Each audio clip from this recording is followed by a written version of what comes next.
My family banned my adopted daughter from a wedding, so I walked away without a fight. Now they're flooding my phone with apologies. My name is Emily, and I'm the oldest of 3 sisters. Growing up, that meant I was the responsible one, the assistant, the babysitter, and the one who took care of things when our parents were too tired or distracted. I never complained. Sophia was the middle child, the performer, the attention magnet. Rachel, the youngest, was the baby. He got away with anything, and I was the one who cleaned up after everyone else. Things altered slightly as I grew older and became a mother myself, but not significantly. Lily, my 3-year-old daughter, had big serious eyes and a quiet way of observing the world, as if she didn't trust it yet. I remember crying in the car after dropping her off at preschool the first time she called me mom, and I made a promise to her right away. Sophia got engaged last spring, with a big announcement, a big ring, and a big Instagram caption. I congratulated her, of course, and Lily even made her a card, cut out little wedding bells, and glued them on with too much glitter. She would never feel unwanted in my family again. But I couldn't keep that promise. Sophia said it was sweet, then left it in the back seat of her car, where I found it 2 weeks later, half crumpled under a Starbucks cup. Lily was still excited about the wedding. She began looking at dresses online and asking if she should wear her hair up or down. I could tell she was nervous but hopeful, and she wanted to be included. Then the invitation arrived in the mail. It was one of those fancy ones, thick paper, gold trim, the kind that probably cost more than my monthly water bill. I opened it at the kitchen counter while Lily was doing homework at the table. The usual stuff: location, dress code, RSVP link, and then I saw it. Adults only, 18 and up, strictly enforced. No exceptions. I read it twice, thinking maybe I missed something, but I didn't. Lily saw my face before I could say anything, looked up from her notepad and said, "She doesn't want me there." I responded, "It's an 18-plus wedding." She was quiet for a second, then continued, "Is it because I'm adopted?" That phrase shattered something in me. She said it so calmly, as if it was just a fact she'd come to accept. I told her, "No, of course not." But I knew what she meant. It wasn't the first time something like this had happened. Not exactly this, but other moments, smaller ones, slippery comments. My mother once introduced Lily as Claire's girl, never our granddaughter. Sophia referred to her as your daughter, as if she were referring to a neighbor's child. During family vacations, Lily would offer to help in the kitchen, and no one would even respond. I tried to believe it was unintentional, that they didn't mean anything by it, but this time was different. I didn't fight or yell, I just went online and clicked not attending. No explanation, just no. I thought that would be the end of it. The next day Sophia texted me, "Hey, just saw your RSVP. Is everything okay?" Then a follow-up. "If this is about the age thing, I hope you understand. We're being super consistent with everyone. Nothing personal, right? Except that Lily is her niece and she's 17, not 7. I didn't respond. Then Rachel messaged me and Sophia said, "Are you not coming?" "What? What's happening?" Then my mother called. She never calls me just to talk, so I picked up, bracing myself. "Emily," she said, "I heard you aren't going to the wedding. Is this actually regarding the age limit?" I answered, "Via is not invited. I am not going without her. She's almost 18. My mom said, "It's not like she's a young kid. She's family." There was a pause. "Don't torture your sister over this. It's only one night." I didn't fight. I just said, "We're not going," and hung up. That should have been it. But then came the group chat messages, the guilt, the innocuous comments. "Rachel, I can't believe you're making such a big deal over one rule. You always have to cause drama. Lily isn't the only one who isn't coming. This isn't about her. You're making it about her." My mother sent a long message about family unity and forgiveness, about how we've all made sacrifices, about how difficult it is to be in the middle, and I didn't respond. Lily deleted the dress photos from her phone, and he stopped talking about the wedding. She didn't cry, but I think that's what hurt me the most, how unsurprised she was. She'd already learned what I'd spent too long trying to ignore. So when Christmas rolled around, and no one had apologized or even brought it up, I made a quiet decision. If you had asked me 10 years ago what I thought motherhood would be like, I would have said birthday parties, messy hugs, and glitter on the carpet, not trying to protect a child from people who claim to love you both. I didn't invite them, There was no big announcement, no blow-up, just silence, and that's what enraged them the most. When Lily first came into my life, she was 3 years old and heartbreakingly serious. She had big brown eyes, soft curls, and a quiet stare that made you feel like she was memorizing everything you said just in case she needed to survive you. She didn't warm up quickly, didn't laugh at cue, and didn't run into my arms like a movie scene. But when she finally reached for my hand in the grocery store without being asked, I cried in the parking lot for 10 minutes. My husband Ethan said that was the moment she chose you. And I've been choosing her ever since. But my family never quite knew what to do with her. At first, I chalked it up to awkwardness and adjusting. Bernie didn't have my eyes. She didn't have my last name.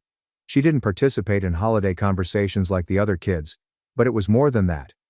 My mother referred to her as the little one, instead of Lily, and Sophia once asked, "Are you going to tell her she's adopted when she's older?" While Mia was standing right there. Rachel's children received personalized Easter baskets from our parents, whereas Lily received a generic one with a happy spring tag. It wasn't overt. It was quieter. Easier to excuse if you wanted to, but Lily noticed. She always noticed. I tried to be patient. I explained. I redirected. When Lily was 6, she told my father she wanted to be an artist, and he smiled and said, "You'll need something more practical than that." When she was 8, she drew a picture of our family, me, Ethan and her, and gave it to my mother, who smiled and said, "Thank you." Then she set it down, and never mentioned it again. Lily asked later why it wasn't on the fridge like the other cousins' drawings. I didn't know what to say. The first time I really lost my patience was at Rachel's engagement party. Rachel had invited us, sort of. We were added to a mass text with a time, date and venue. "No, can't wait to see you." There was no personal message, but we went anyway because I thought this is how we change it. We keep showing up. At the party, Rachel greeted us with a tight smile and a hello, then turned to hug the next person without asking Lily anything. She wore a pale blue dress and silver flats she had chosen herself, and she was nervous. She kept asking if she looked okay, and if she could stay close to me. We stayed for about 20 minutes, maybe 25 minutes, and Lily stayed by my side the entire time. On the way home she said, "I don't think she likes me." I said, "She doesn't know you." She said, "She's had 10 years. And I didn't have an answer for that. The thing is, I don't think they ever fully accepted that Lily wasn't a temporary thing. It's as if they thought I'd eventually have a real child, and this would become a sweet chapter. Last year for Lily's 16th birthday we rented a space at the community center, and decorated it with her artwork. She didn't want a big party with loud music. Instead she wanted to hang her paintings, serve cupcakes, and invite the people who had supported her. They didn't have to say it aloud. She made the invitations herself, and sent them out to family, friends, and a few teachers. Rachel and Sophia didn't show up, but my parents arrived 30 minutes late with a card to a sweet girl, and a $20 bill tucked inside. Lily thanked them politely, and then helped clean up. I put her canvases back in the car, but later that night, when we were home and the dishes were done, I found one of her sketches. It was a drawing of the three of us, her, me, and Ethan at the party, but our faces were blank. I think that's when I stopped hoping they'd change, not because of the card, the late arrival, or the lack of effort, but because it no longer hurt Lily in the same way. I knew what I had to do when the wedding invitation never arrived, not even a phone call or a conversation, just a silent exclusion. I didn't argue, plead, or ask for an exception. I simply told Lily that we weren't going, and she didn't cry. She simply nodded and said, "Okay." Later that night she inquired, "Do you think they realized we weren't present?" I answered, "Yes, because I needed her to believe she was important, even if they hadn't." We spent the wedding weekend at home. Ethan cooked French toast. Lily painted in the sunroom. I read a book cover to cover. It wasn't vengeance. It was not a demonstration. It was peaceful. And it felt strange at first. Quiet in a way that made you realize how much noise you'd been dealing with for years. I did not miss the ceremony. I didn't wonder how the flowers looked, or if the cake tasted well. I thought about Lily. I recalled how she used to seek their favor with every comment, holiday and family dinner, and how they slowly taught her not to expect it. And I considered the next holiday. For years, I'd hosted Christmas out of obligation, inviting people, feeding them, and pretending their half-hearted smiles were sufficient. This time, I won't. This time, I'd try something different. In early December, Ethan asked me, should I order the usual folding chairs? I shook my head. There are no extra seats this year. He did not push. Lily did not ask. And when the group chat started buzzing with questions like who's bringing dessert to Emily's this year, and whether we should come the night before as usual, I said nothing. I just watched the text build up, unread. I didn't say I wasn't hosting Christmas. I did not give a speech, write a bold status, or encourage everyone to go find another place to eat their ham and passive aggression. I just said nothing. And that stillness appeared to be the loudest thing I had ever done. The group conversation began to hum about December 15th. Rachel and Emily, are we still having Christmas Eve supper at your place? Let me know what I should bring. Sophia, of course. We will be 5 again. Please let me know if Lily wants anything specific this year. If she'll even be present this time. That one nearly got me. If she'll even be present this time. Like Lily was the issue. Her absence from their wedding appeared to be a personal failing on her part. Not due to being uninvited. I didn't respond. For the first time in years, I didn't thoroughly clean the entire house. I didn't reserve a roast. I did not get out the extra folding chairs. I didn't drag the large table leaf from the garage. And when no one answered, they began calling. First, it was my mother. I let it ring. Then Rachel, Sophia, and my father left voicemails. Emily, we just want to know what is going on. Your mother is upset. It is not too late to do the right thing. It's the correct thing. As if inviting individuals who excluded my daughter was the appropriate decision. As if feeding them would resolve what they refused to recognize. We did not host anyone that year. Instead, Ethan and I made lasagna in our pajamas, while Lily created sugar cookies in shapes that barely held together. We sat inside, watched movies, and opened our gifts early. We laughed longer than we had in months. It felt normal in a way that our previous holidays had not. Nobody walked on eggshells. Nobody had to translate pointed comments. When Lily entered the room, no one became silent. It was only us. And that is when the messages began to alter. December 26th. Sophia joined the group chat. I just think it is sad. We've all attempted to greet Lily, but Claire has made it impossible to contact her. Rachel, if you cut off family whenever there is a problem, you will end up with no one. Dad, how you're treating this is harsh. I apologize, but it is. My mother emailed me a photo of their Christmas tree, along with the caption. It was not the same without you. Lily would have enjoyed her gifts. I did not respond because the gifts were not for Lily. They were guilt-wrapped invitations to return and pretend everything was normal. And I'd been doing it for too long. A few days later, we received a card in the mail. I recognized the handwriting, even though there was no return address provided. Inside, my mother had written, I wish you'd think about the example you're setting. Lily will see how easily you shut people out. That statement stuck with me because I knew it was precisely what I wanted her to see. Not that love is disposable, Ray, but all love does not require you to shrink yourself. It does not expect you to sit silently while those around you pretend your sorrow is too uncomfortable to notice. Lily didn't inquire about the messages, but I knew she noticed the tension. She has never been one to inquire directly. He simply stares and absorbs, as if she is still figuring out which parts of the world are safe. One night she sat on the couch with a blanket over her legs, sketching something. She stopped, then asked, if I wasn't adopted, do you think they'd like me more? The question struck harder than any of the text. I sat down next to her. Sweetheart, I said. They'd probably pretend better, but the way they treat people who aren't like them, that was never about you. She looked at me with the same serious eyes from the day I met her and said, I don't think I want them to like me anymore. That's when I stopped waiting for an apology. A few days later, my father called back. I let it ring. Then he texted, your mother's not sleeping. She feels like she's lost you. We know we messed up, but that doesn't justify shutting everyone out. That's not who you are. I gazed at that sentence for quite some time. That is not who you are. I used to wonder about it.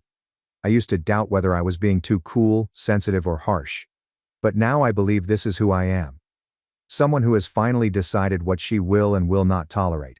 Someone who understands that maintaining peace at the expense of your child's dignity is not honorable. It's cowardice disguised as tradition. Sophia provided the final straw. She sent a voice memo.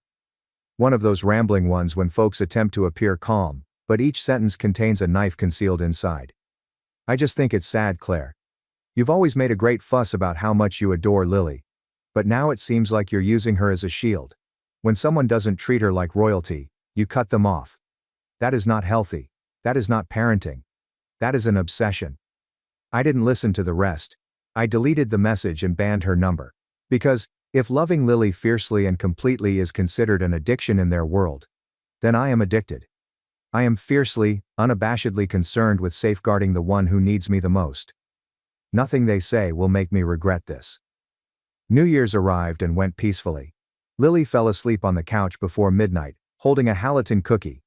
Ethan and I toasted with tea rather than champagne, and watched the fireworks on mute. He asked me, "Do you miss them?" I thought about it.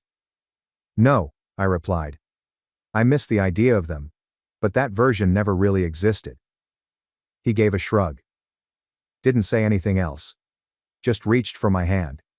I'm not sure what will happen next. I'm confident they will keep trying.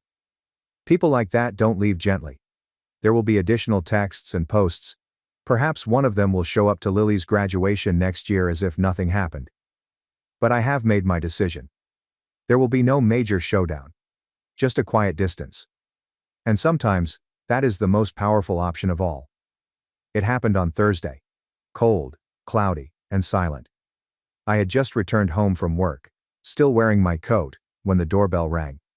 I was not expecting anyone. Ethan was working late. Lily was upstairs putting together a portfolio project for her college applications. I opened the door to find my parents standing on my porch, as if nothing had happened since 2007. My mother held a Tupperware container in her hands. I believe they were oatmeal cookies, her specialty. Soft in the center, slightly charred around the edges, like the sort she used to make when I was younger. "Claire," she replied with a breathy little smile. "We thought we'd stop by." I didn't say anything at first, just stared at the container in her hands, as if it were booby-trapped. My father shifted alongside her. "Can we come in for a minute?" "No," I replied. There was a pause. Surprise? Perhaps, but not for long. My mother attempted to recover with another warm tone. "We simply wanted to talk. Things became heated. But we are still your family." She presented the cookies as a peace deal. I did not take them. That's when the smile began to fade. She added, "You don't have to be like this." Her voice tightened. "We know it's been difficult parenting a teenager while pushing everyone else away," my father added. "We tried to remain patient. We granted you room, but now you're going to lose your true family for a girl who'll go in a few months." My stomach constricted. "She's 17, my mother replied softly. "She'll be off to college shortly, and then what? You will be alone. You're going to regret this." I could hear words beneath the words. This was not about reconciliation. This was about control. And then my mother said it. Something I believe she had always known deep within. "Claire, I apologize. But she is not blood. She's not actually one of us." She stated it gently, as if she were doing me a favor. She seemed to expect me to nod and say, "You're right. I lost my way." Instead, I took a deep breath, stood back and said, "You need to leave right now." My father looked surprised. "Emily, no," I shouted more loudly. "You don't get to come here with cookies and pity and act like this is kindness. You don't get to insult my daughter to my face and then wonder why I'm not inviting you in. You're going to regret this," my mom shouted again, her voice cracking. "When she leaves you and forgets about you, you will notice that our door remains open." I didn't say anything. I didn't need to. I closed the door, locked it, and leaned against it until I couldn't hear their footsteps anymore. I told Lily the next day that I wasn't going to let her carry their poison, but I've never lied to her. Not about anything important. She sat very still while I told her what they said about her leaving, about not being blood, about me crawling back one day. She didn't cry, but I could see it in her hands. How tightly she clenched them in her lap, how stiff her shoulders were. They really think I'll leave you, she said. No, I said. They hope you will. That way I'll need them again. She nodded slowly. They don't get to hope things about me, she added. I assumed that was the end of it. I should have known better, because a week later, my cousin Sarah shared to me an email Rachel had sent to the extended family. It was long, rambling, and passive-hostile in the way that only Rachel could be. But the message was plain.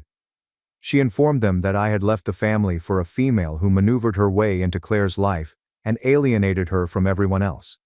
She implied that Lily had been difficult, distant, and ungrateful. That my relationship with her was not healthy. I was consumed with protecting her from imagined slights. It was horrible. Even worse, it worked.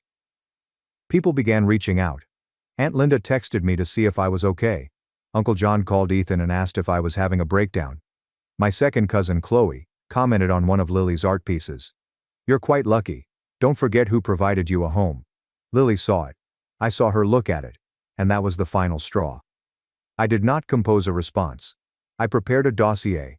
Screenshots, messages, photographs, every unanswered invitation, exclusion, and receipt.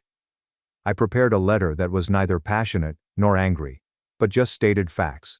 I only sent it to the extended family once, with the subject line indicating who desired the complete tale. I did not ask for sides. I did not demand apologies. I just told them the truth. Some responded, some did not.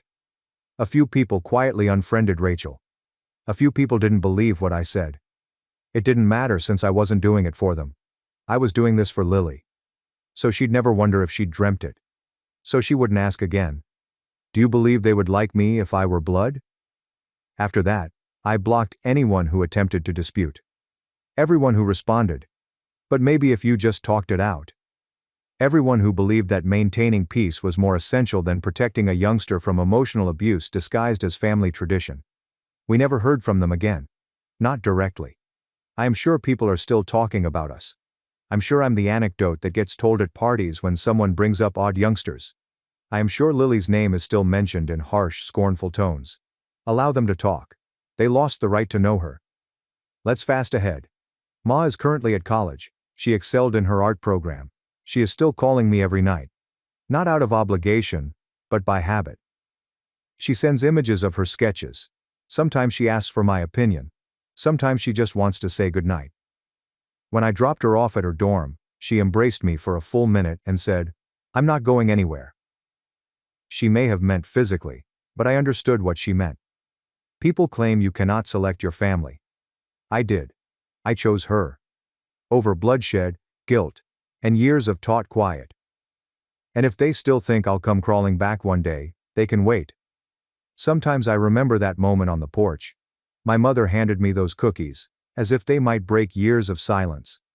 As if sweets could mend what they never dared to utter aloud. And sometimes late at night, I wonder if I overreacted, if I should have worked more, remained quieter, or been more forgiving. But then I recall the look on Lily's face when I told her, "They don't get to treat you like that." I also remember how firmly she held me before leaving for college. I remember promising her something no one had ever promised me growing up, that I would always choose her. Do you believe I did the correct thing? Thanks for watching and diving into this wild family drama with me. If you love Reddit family drama, don't forget to subscribe and turn on notifications so you never miss the next one. Mom told everyone I was lucky, not smart. So I opened the letter from the 3% acceptance PhD program and watched her fake smile collapse.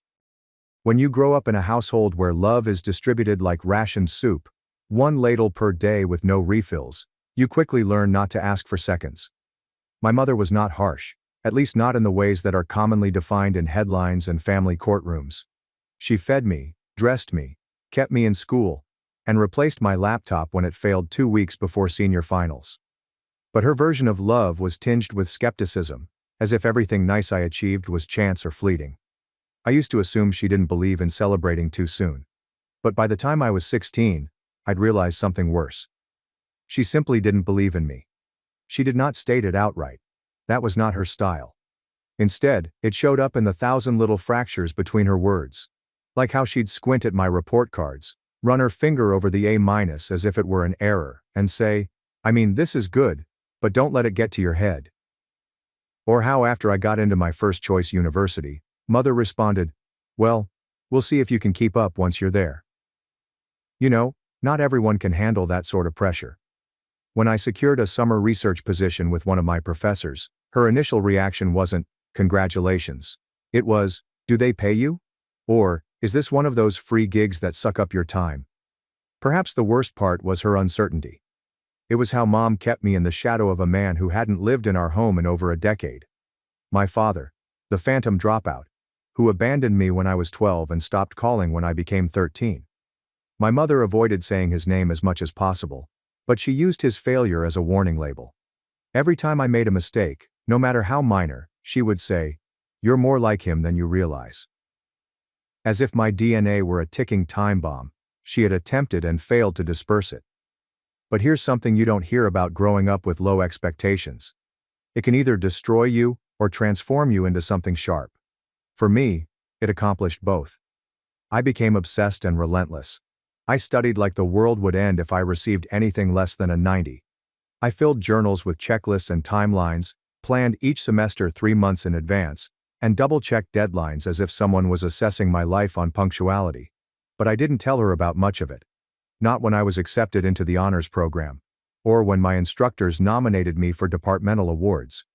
And certainly not when I was admitted to 3 PhD programs before graduating. I saved everything in a folder on my desk, each letter written on heavy paper with embossed heads and congratulatory signatures that virtually sparkled with approval, because I knew what would happen if I told her. She'd find a way to make it into a warning, or worse, a joke. And so, as the final semester ended, and I came across that stage with my cap falling sideways, and my tummy full of butterflies and pure defiant joy, part of me hoped, really hoped, that she'd say something different.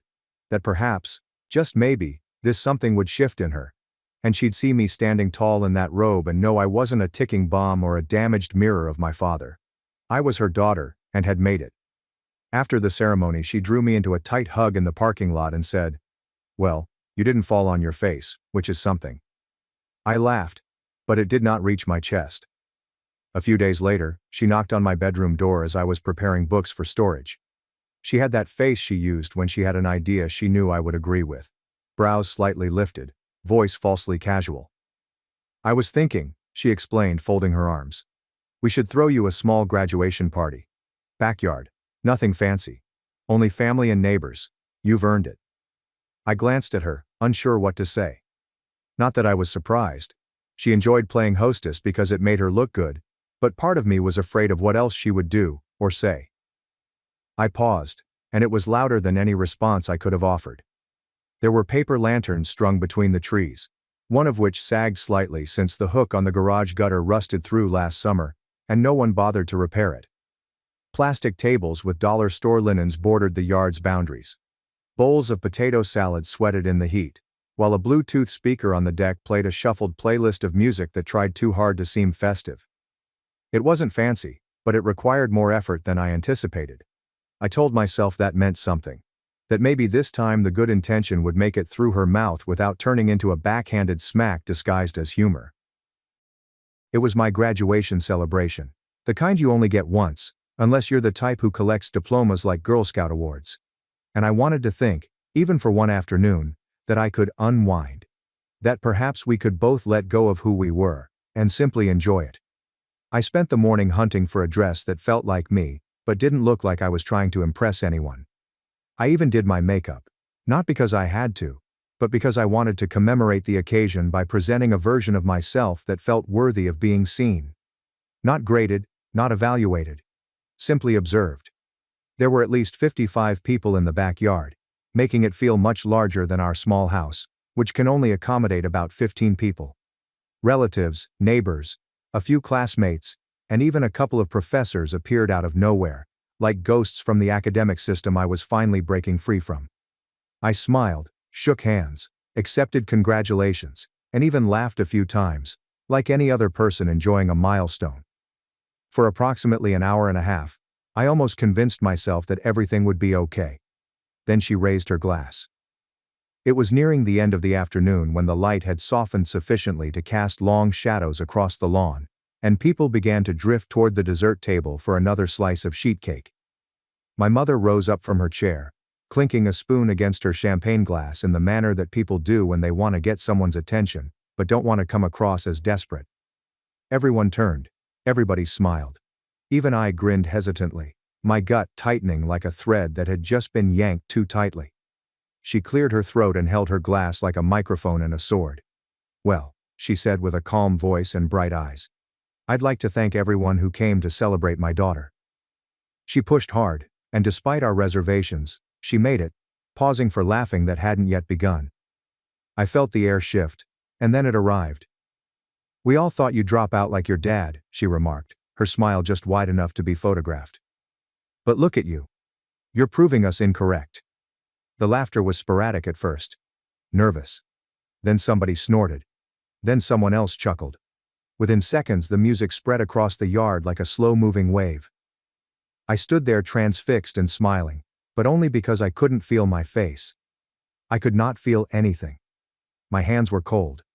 My jaw was locked. My pulse felt like it had moved to the wrong side of my throat. She was still smiling and holding her glass, as if she had just made a hilarious, innocent little toast, and couldn't understand why I hadn't joined in. And perhaps she didn't comprehend. Maybe the worst part was that she honestly thought her comment was a light-hearted little roast between loved ones. No knife, no wound, simply a jest, her way of commemorating the occasion. I looked around and noticed that no one was coming to my defense. No one was saying, "Hey, that's not funny," or "That was uncalled for," because it was most likely humorous to them. A snide remark from a mother who had been stern but clearly proud. Right? That is how they read it. That's how they decided to hear it. But I did not. I overheard the words she did not speak. I heard the years behind them, the whispered comparisons, the misgivings, and the continual reminders to not get ahead of yourself. I heard the voice of a lady who never imagined I'd be more than my father's daughter, who saw all of my accomplishments as a fleeting state, rather than a truth. For a minute, I saw myself through her eyes. Lucky, but not capable. A fluke, not a force. Then I reached into my handbag. My hands were still shaking, but I'd had that envelope for weeks, waiting for the proper moment to open it. I didn't expect it to be this moment, but when your mother slaps you with a smile in front of 55 people, your instincts kick in. I pulled it out. The return address is on thick ivory paper and is from a university that only accepts 3% of doctoral applicants. I raised it just high enough for everyone to notice before gently and methodically tearing it open down the side. The audience quieted. My mother's smile faded, and I stared her dead in the eyes as I unfurled the letter. When the air switches from casual to confrontational, laughing not only stops, but dies in the throat. Everyone recognizes right away that they were laughing at the wrong section of the story. That's what it felt like when I opened that letter in front of everyone in the backyard. As if I had ripped the rug out from under their cheap second-hand humor, and challenged them all to hit on something genuine for once. The ivory paper trembled slightly in my hands. Not because I was scared of what it said. I knew exactly what it meant, but I was still determining how much of myself I was willing to reveal to them. But then I looked at my mother, her champagne glass still high, as if she hadn't noticed the punchline had turned against her. I made the decision without realizing it. I wasn't intending on reading this today. I said, voice louder than I expected, the type of loudness that fills space without asking for permission. But since we're making pronouncements about who I am and what I'm capable of, I suppose now is as good a moment as any. A few people shifted uncomfortably in their plastic chairs, eyes darting from me to my mother like they were watching a slow-motion car crash, and couldn't tell which way the debris was going to fly. I cleared my throat and began reading aloud, each word like a scalpel cutting through the day's shallow ceremony. Dear Hilary Langston, we are pleased to offer you full admission to the Department of Comparative Literature's PhD program beginning this fall. In recognition of your outstanding academic record, research portfolio, and personal statement, we are also delighted to extend a full-ride fellowship package, which includes tuition coverage, a $32,000 annual living stipend, and guaranteed teaching assistant opportunities beginning in your second year. We believe you will be a valuable and remarkable addition to our academic community. I hesitated after the final sentence, allowing it to sink in and sting. My mother's smile had vanished, her lips pulled into a line so tight that they appeared to be attempting to disappear from her face completely. I noticed her gaze shift to the throng. She saw the gears turning as she tried to save the image she'd created for this occasion. Proud mother of a daughter who outperformed the odds despite not being born with potential. She seemed to want to say something. Maybe even applaud or try to laugh. But I didn't give her that chance. Funny, I said, folding the letter back into its envelope with meticulous, patient movements, since I don't recall them asking if I was more like my father. I turned and walked away. I did not say farewell. I didn't wait for reactions. I didn't even take a plate of cake on my way out, which was a real shame because I adore lemon sheet cake, and someone had undoubtedly brought a fantastic one. I just kept walking through the gate, down the driveway, and into the street, as if my feet had been waiting for this exit cue all along. By the end of the block, my phone had buzzed in my hand. That was her. The screen displayed her name, a mom in all caps, because I had never changed it since she gave me the phone in high school, and urged me to only use it for emergencies and assignments. However, neither of those things were called for, and I knew it without even responding. I gazed at the ringing phone, my finger hesitating over the screen. Part of me wanted to respond and hear what excuse she had come up with. Her well-constructed half-apology would drift past me like an emotional olive branch. Perhaps she would say it was a joke. Perhaps she would say I misunderstood. Perhaps she would cry. But I did not tap the screen. I just let it ring because I knew it wasn't going to be the kind of call where someone says, "I'm sorry I hurt you." Instead, it was going to be the kind where someone says, "You didn't have to embarrass me like that." Or, "I was just trying to be funny." Or, "I can't believe you made such a scene at your own party." People, including my mother, never apologized for the wound. They simply blame you for bleeding. The phone soon stopped vibrating, and I placed it back into my purse without hesitation. My heart was still beating, but it was due to clarity rather than panic. For the first time in a long time, I didn't feel obligated to explain who I was, or how I had gotten here. I didn't feel the need to return to that yard and smooth the edges of her misery, just so I could be comfortable in my own skin. The world did not end when I went away. In fact, it seemed like the beginning. Her first call came just after dark. And it wasn't the sound of a mother swallowing her pride. It was the voice of a lady attempting to reattach her mask before anyone noticed it had slipped. Her tone was tight, but casual, a touch too light, as if she'd practiced how she believed an understanding mother should sound like.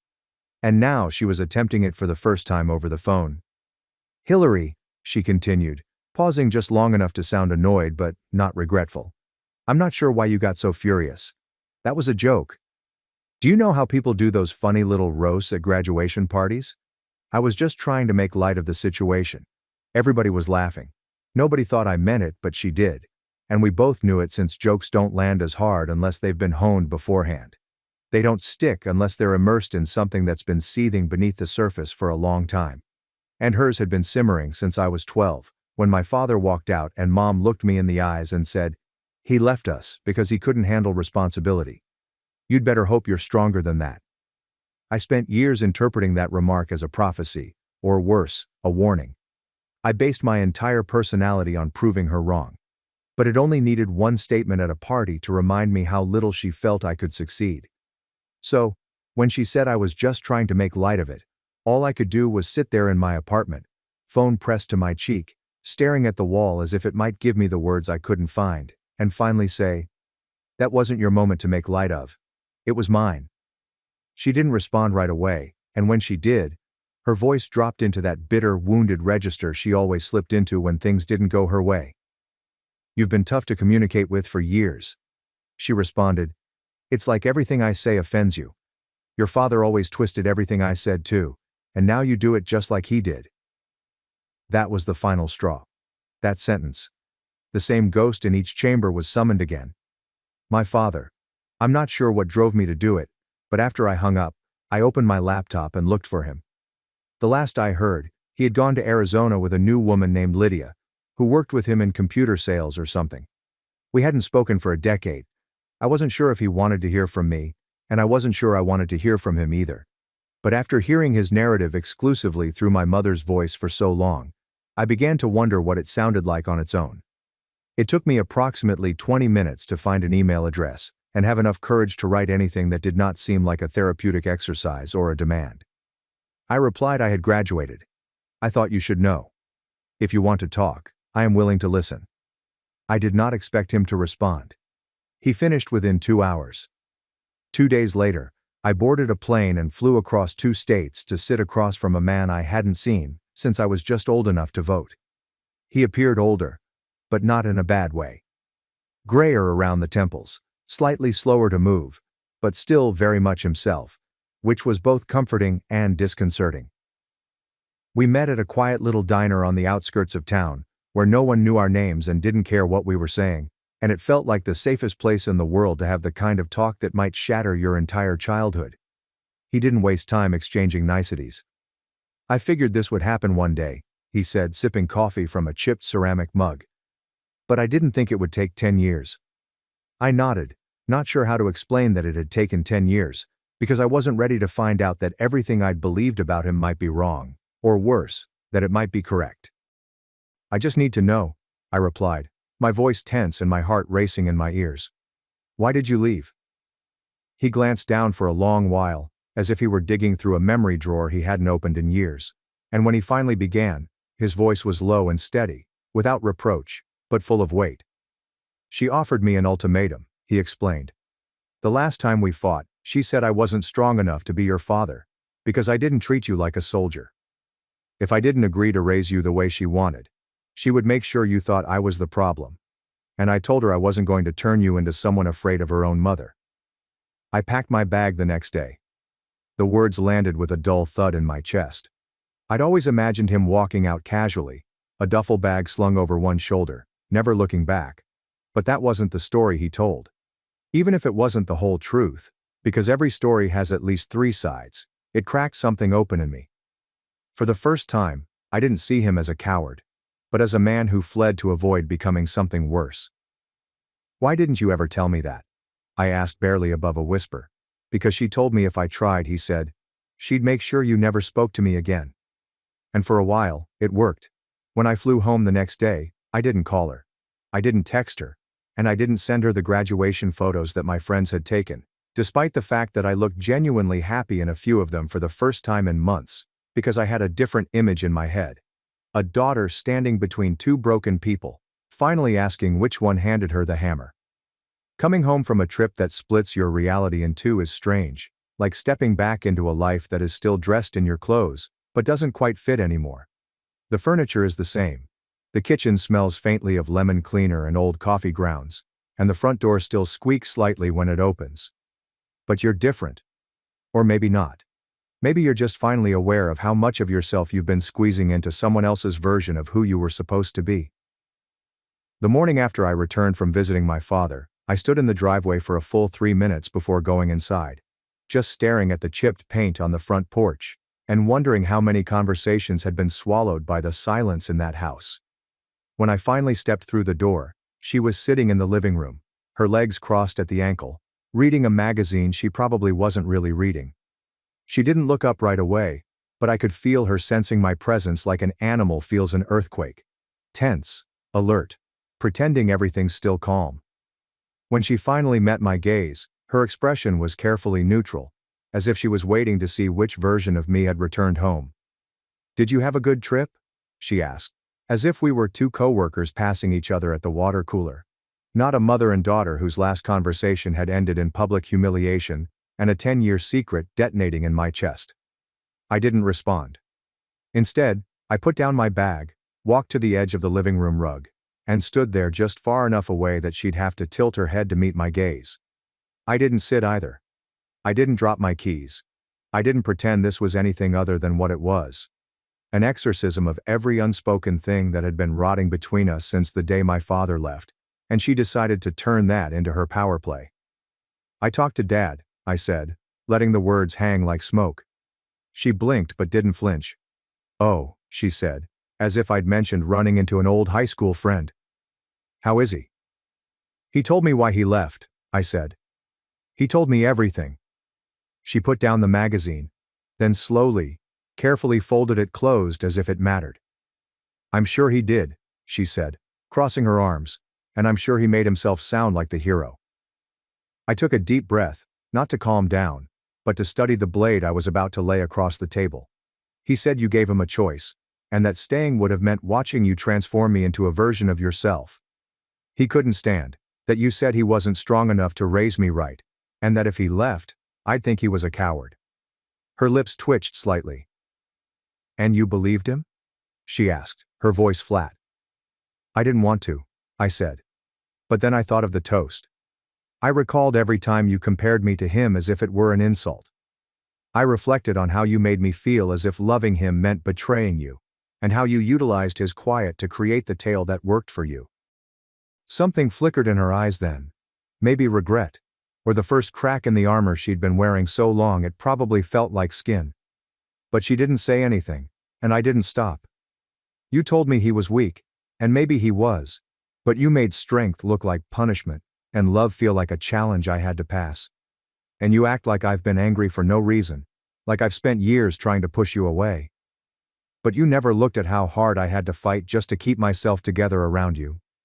She stood slowly, arms still folded, but her voice softer now. "I did the best I could," she said. "I know, and I don't hate you for it.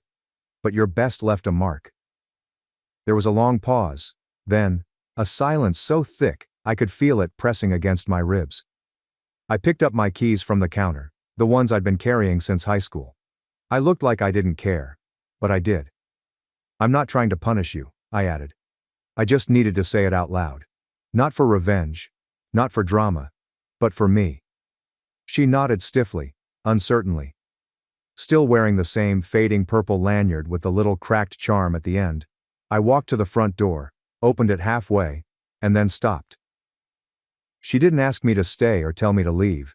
She just stood there. And I stood there. For a moment I wondered if this was the end, or if it was just the beginning of something quieter, slower, less about blame and more about what remains when all the illusions are gone. I stared down at the key in my palm. She built a house with guilt in its walls, then asked why I never felt at home. Thanks for watching and sticking around till the end. If you enjoyed these stories, make sure to subscribe and hit the bell so you don't miss the next drama-filled episode. After my wife had an affair, I revealed to my 14-year-old son that I am not his biological father. Am I the A? My name is David, and I'm 37 years old. I've been married to Emily, who is 36, for the past 10 years. We have built a life together, raising our son, Josh, who is now 14. When I first met Emily, she was a single mom, doing her best to provide for Josh. Her strength and dedication to her son were among the qualities that drew me to her. We met at a mutual friend's barbecue, and I was immediately taken by her kindness and resilience. Emily told me early on about her situation, how Josh's biological father, Mark, had fled the state upon learning of her pregnancy. Mark had never been a part of Josh's life, leaving Emily to face the challenges of single motherhood alone. As our relationship grew, I fell in love not only with Emily but also with Josh. He was just 4 years old when I came into their lives, a bright and curious child who quickly found a place in my heart. Emily and I dated for 2 years before I proposed, and from the moment we decided to build a future together, I embraced the role of Josh's father. It wasn't just a title for me, it was a commitment to being there for him, guiding him, and loving him as if he were my own flesh and blood. Despite the absence of his biological father, Josh thrived. He called me Dad from the beginning, a title I wore with pride. Emily and I made a pact early on about how to handle the topic of Josh's paternity. We agreed that we would tell him the truth when he turned 20. We believed that by then, he would be mature enough to understand the complexities of life and relationships, and we wanted to ensure he felt secure and loved in our family before introducing such a potentially disruptive truth. Our decision was rooted in love and the desire to protect Josh's childhood. We wanted him to grow up without the confusion and pain that might come from knowing his biological father had abandoned him. Instead, we focused on creating a stable, loving environment. Emily was an incredible partner in this journey. She balanced work and motherhood with grace, and we worked as a team to give Josh the best possible upbringing. Family life was mostly harmonious. We had our routines, our traditions, and our moments of joy and laughter. Weekends were often spent at Josh's soccer games, followed by family dinners where we would talk about everything from school to his latest interests. Emily and I took turns helping with homework, and we made sure to have regular family outings to foster a sense of unity and adventure. In the quiet moments, after Josh had gone to bed, Emily and I would sometimes discuss the future and our plan to eventually tell him about his biological father. It was a conversation filled with hope and a bit of anxiety. We knew it wouldn't be easy, but we believed in our decision. Our goal was always to approach the truth with honesty and compassion when the time was right. Life had settled into a predictable rhythm, a comfort that I had come to cherish. Emily and I had built a routine that worked for us, balancing careers, parenting, and making time for each other. Josh, now 14, was growing into a fine young man. His soccer games, school activities, and our family dinners formed the backbone of our daily lives. I had no reason to believe anything was amiss until one seemingly ordinary afternoon changed everything. It started innocuously enough. I was at work, immersed in a project, when I received a call from my old friend Mike. Mike and I had known each other since college, and although we didn't see each other as often as we used to, we still kept in touch. His voice had an unusual edge to it as he asked if I could meet him for a drink after work. Sensing the urgency in his tone, I agreed, my curiosity piqued. We met at a small bar downtown, a place we used to frequent in our younger days. Mike was already there, nursing a beer, his expression serious. After some small talk, he finally came to the point. "David, I need to tell you something, and it's not easy, but you have the right to know." My heart began to race. Mike was rarely this solemn. I braced myself for whatever he was about to reveal. "Emily. I've seen her with another man, more than once. I didn't want to believe it at first, but the evidence is there." I felt as though the floor had dropped out from under me. "What do you mean? Are you sure?" I managed to ask, my voice barely a whisper. Mike nodded, his eyes filled with sympathy. "I've seen them together, David. At a restaurant, and once leaving a hotel. I'm sorry, man, but it looks like she's been having an affair." Disbelief, anger, and a deep sense of betrayal surged through me. Emily? My Emily? The woman I had loved and trusted for the past decade? I couldn't fathom it. Yet Mike had no reason to lie to me, and the look on his face confirmed that this was no prank or misunderstanding. I left the bar in a daze, my mind racing with 1,000 thoughts. How could she do this? Why? Our life together, our family, it all seemed like a cruel joke now. By the time I reached home, my emotions had shifted from shock to a cold, seething rage. I had to confront her. I needed the truth. Emily was in the kitchen when I walked in, preparing dinner as if nothing was wrong. The sight of her, so normal and familiar, only fueled my anger. I couldn't keep it in any longer. "Emily, we need to talk." "Now," I said, my voice trembling with barely controlled fury. She looked up, surprised by my tone. "What's wrong, David?" "Are you having an affair?" I asked bluntly, watching her face closely for any sign of guilt or denial. For a moment, she just stared at me, stunned. Then she shook her head. "What? No, of course not. Where is this coming from?" "Don't lie to me, Emily," I snapped. "Mike saw you. He saw you with another man. Leaving a hotel, for God's sake. Just tell me the truth."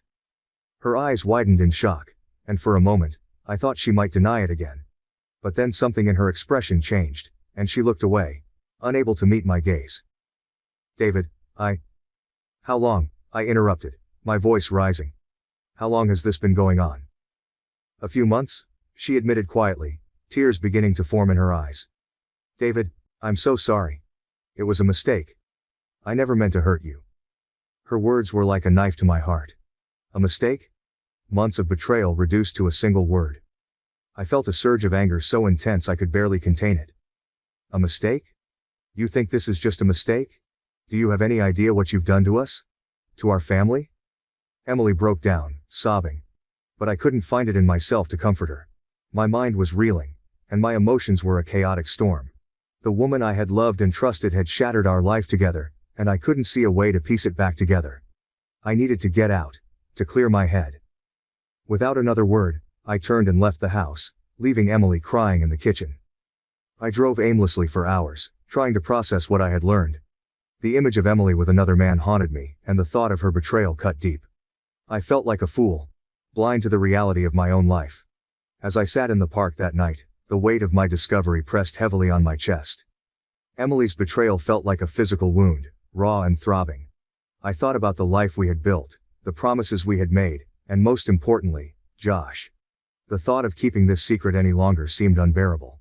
He deserved to know the truth, even if it was painful.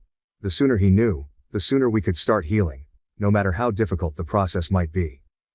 When I returned home, the house was eerily quiet. Emily was still in the kitchen, her eyes swollen and red from crying.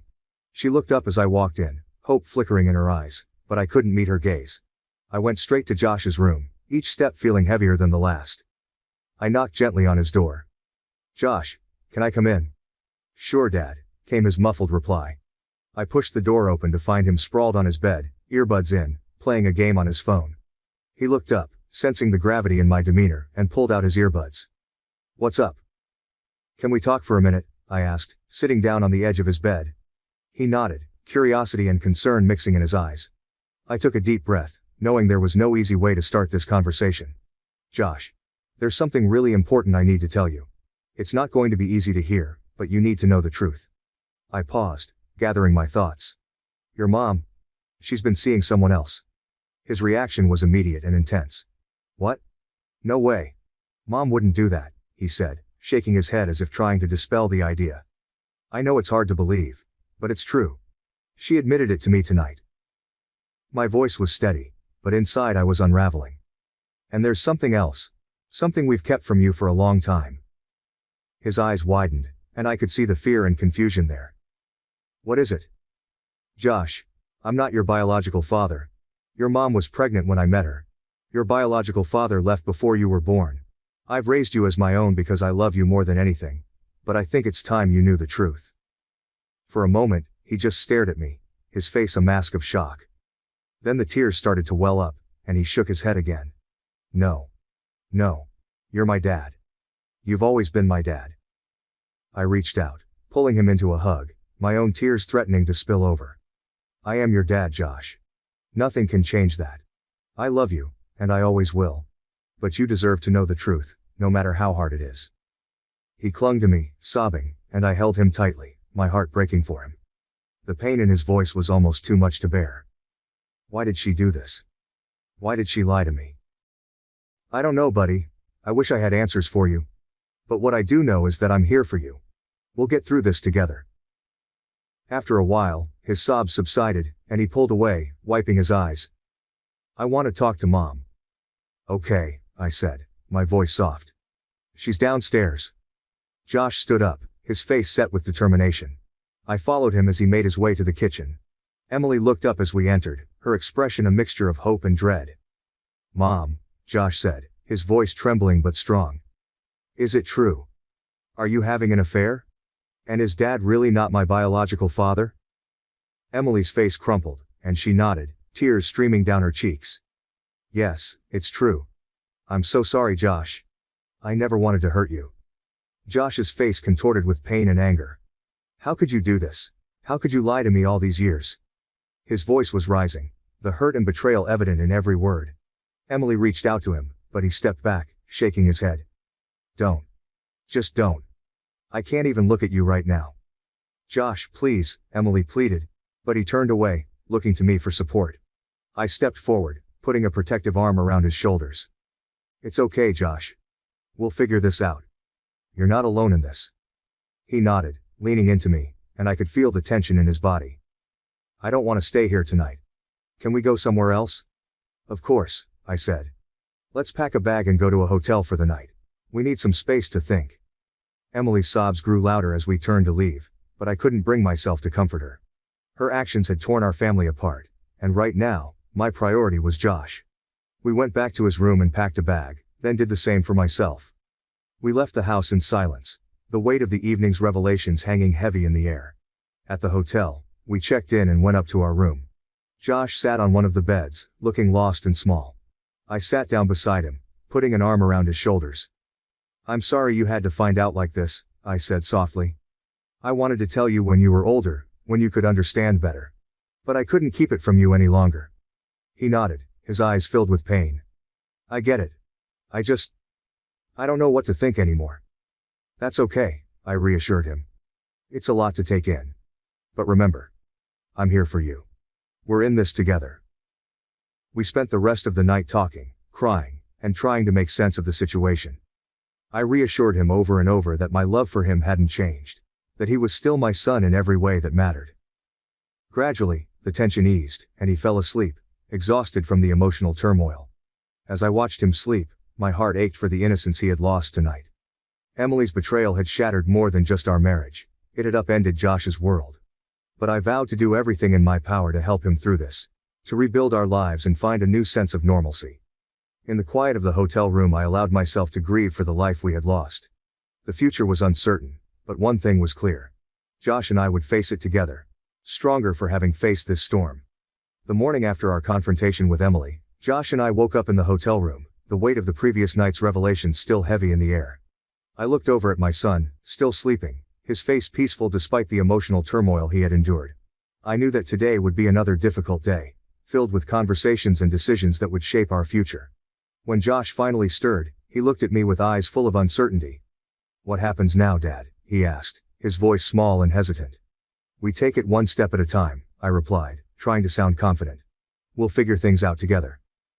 We had breakfast at the hotel, the silence between us punctuated by brief, reassuring comments.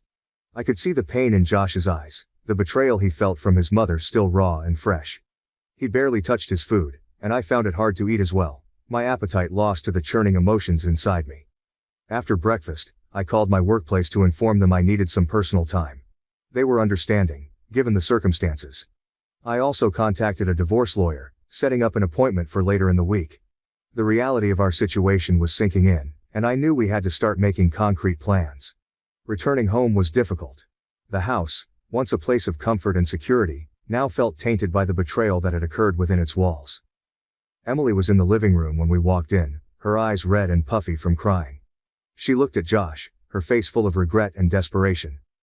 "Josh, can we please talk?" she pleaded, her voice trembling. But Josh didn't even acknowledge her. He walked past her, heading straight to his room and shutting the door firmly behind him. Emily turned to me, her eyes begging for understanding. "David, please, can't we work through this? I love you both so much. I made a mistake, but I want to fix this." I shook my head, feeling a mixture of anger and sadness. "Emily, you didn't just make a mistake, you made a choice, over and over again, and now, we all have to live with the consequences." She broke down, sobbing, but I couldn't bring myself to comfort her. I went to Josh's room, knocking softly before entering. He was sitting on his bed, staring at the wall, his face a mask of hurt and confusion. "Hey buddy," I said gently. "How are you holding up?" He shrugged, not meeting my eyes. "I don't know, Dad. I just feel lost."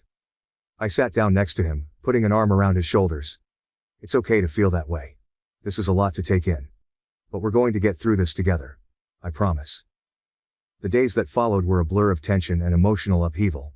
Josh continued to reject any attempts by Emily to speak with him. He spent most of his time with me, clinging to the stability I represented in his now chaotic world. We talked a lot, trying to process everything that had happened. I reassured him repeatedly that my love for him hadn't changed, and that we would find a way to move forward. Emily's presence in the house became increasingly strained. She tried to reach out to Josh, but he shut her down every time. The distance between them grew, and it was painful to watch. Despite my anger towards her, I couldn't help but feel a pang of sympathy. She had made terrible choices, but she was still his mother, and the estrangement was clearly breaking her heart. Inside me, a storm of conflicting emotions raged. Part of me felt justified in my anger and the steps I was taking towards divorce. Emily had betrayed me in the worst possible way, and the trust we had built over a decade was shattered. But another part of me felt guilt and sorrow. I mourned the life we had lost, the dreams we had shared, and the family that was now fractured. Josh's strong attachment to me was both a comfort and a burden. I was grateful for his trust and love, but I also worried about the long-term impact of this rift with his mother. I tried to encourage him to at least listen to her, to give her a chance to explain, but he was resolute in his rejection. After days of emotional turmoil, sleepless nights, and countless tears, I made a firm decision. I needed to seek a divorce lawyer. The betrayal was too deep, the trust too shattered, and I couldn't see a way to rebuild what Emily and I once had. It wasn't just about me anymore, it was about Josh and ensuring he had a stable, loving environment to grow up in. I found a reputable lawyer through a recommendation from a colleague. The first step was setting up an appointment to discuss my situation and understand the legal process ahead. Walking into the lawyer's office, I felt a mixture of determination and dread. I knew this was the right path, but it didn't make it any less painful. The lawyer, a calm and experienced woman named Sandra, listened attentively as I explained the situation. She asked probing questions about our marriage, Emily's affair, and my relationship with Josh. She was particularly interested in the timing and context of my revelation to Josh about his biological father, emphasizing how these factors could play into the custody arrangements. "Sandra, my primary concern is Josh," I explained. "I want to ensure he's with me and in a stable environment. He's been through enough already." She nodded, understanding. Custody battles can be complex, but the court does take into account the child's preferences, especially at Josh's age. His expressed desire to stay with you will carry significant weight. This brought a sense of relief. Josh had made it clear he wanted to be with me, rejecting his mother after learning about her betrayal. His strong attachment to me, while heartbreaking in its context, could be a crucial factor in securing primary custody. Sandra walked me through the initial steps of the divorce process. Filing the petition, serving Emily with the papers, and setting up a temporary custody arrangement. It was a lot to take in, but I felt more prepared having a clear plan laid out. When I returned home that evening, the atmosphere was tense. Emily knew something was up, but she didn't press me for details. I went to Josh's room, finding him immersed in his homework. Sitting beside him, I gently explained what would happen next. "Josh, I've spoken to a lawyer. We're going to start the process of a divorce. It means things will change, but I'm doing everything I can to make sure you stay with me." He looked up, his eyes wide but calm. "I want to be with you, Dad. I don't want to live with Mom." "I know, buddy. And your preference matters. The court will listen to what you want." He nodded, seeming reassured. "Thanks, Dad. I just want this to be over." As the days turned into weeks, the reality of my decision began to settle in. I had initiated the divorce proceedings, taken steps towards securing custody of Josh, and started to envision a future without Emily.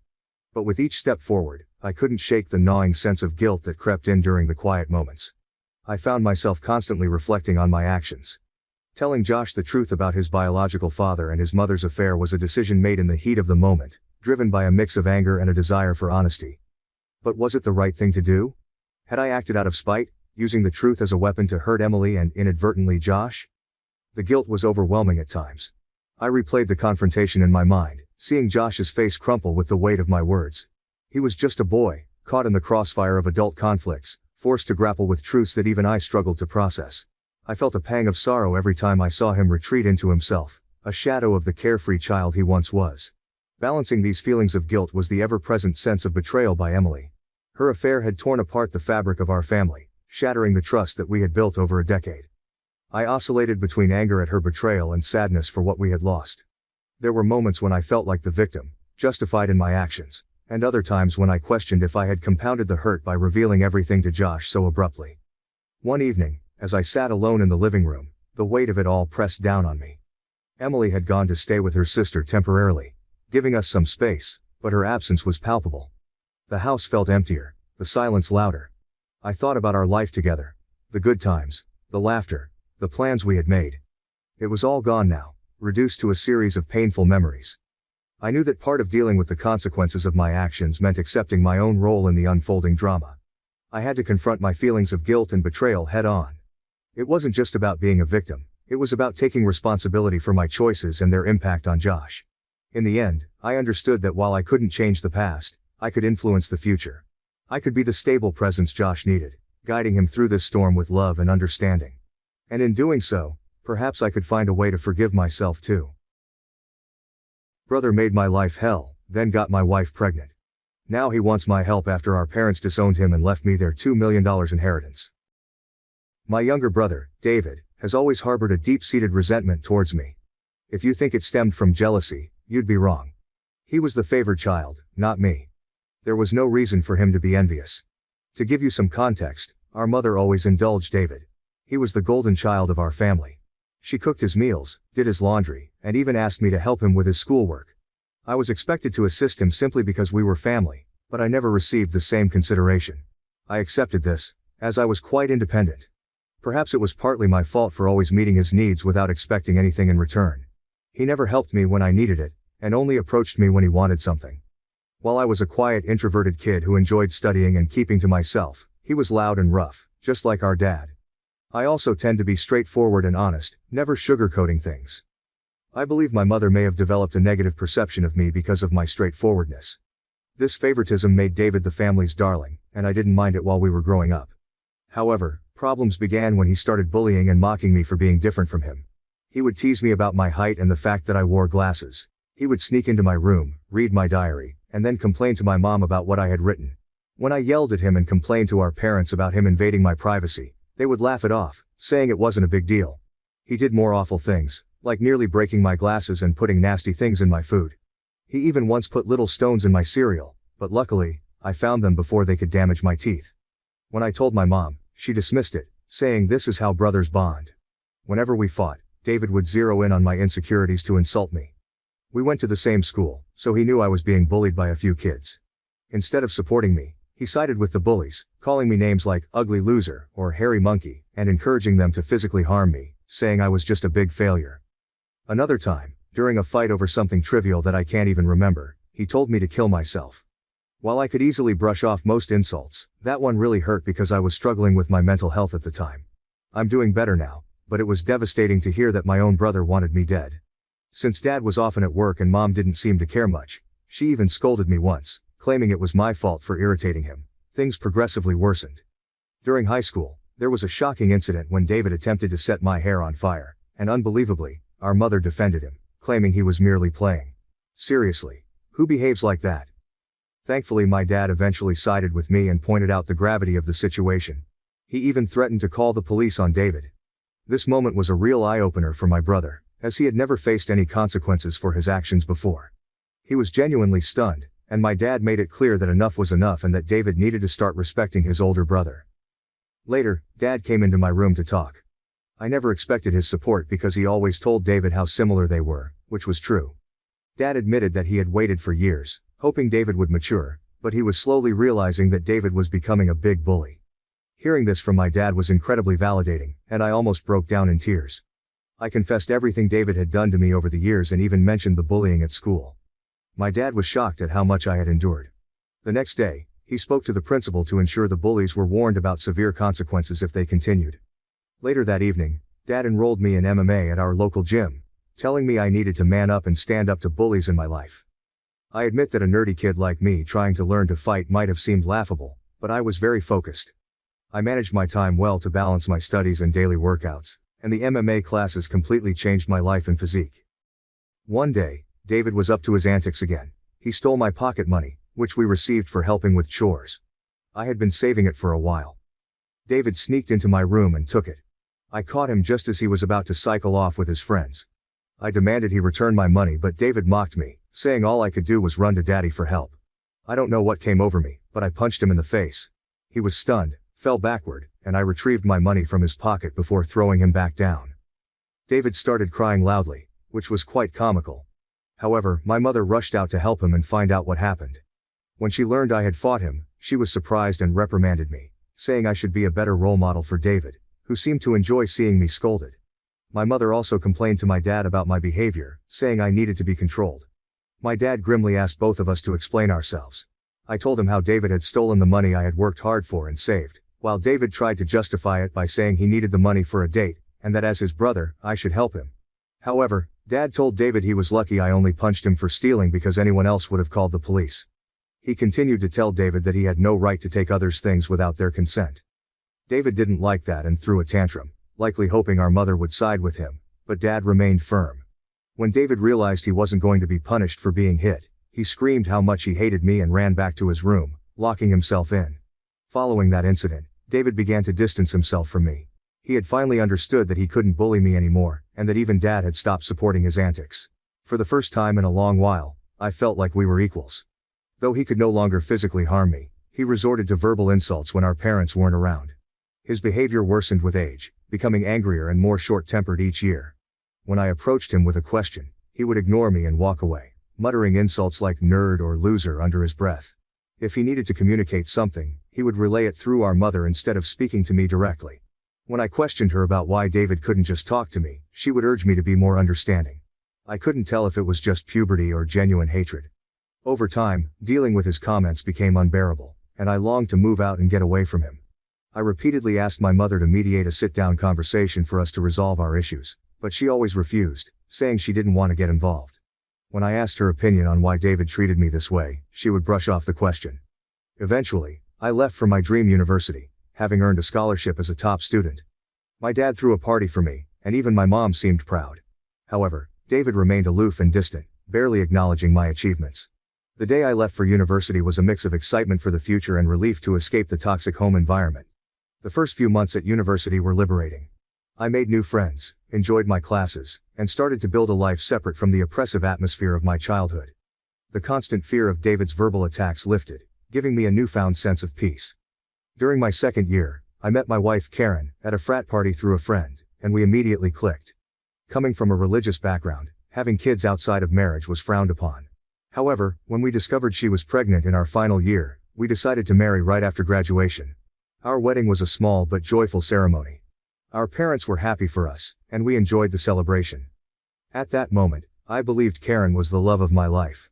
I had always envisioned a monogamous relationship, one woman to come home to and share my life with. Despite other women showing interest over the years, I never pursued anything because I was genuinely content in my marriage. Karen was my dream girl, and I never wanted to hurt her. However, I later uncovered 2 incidents of infidelity in our marriage. One was an intermittent affair with her married co-worker that spanned several years, and the other was a brief fling with an ex-boyfriend during a visit to her family. Some might think I was naive, and looking back, I can't completely disagree.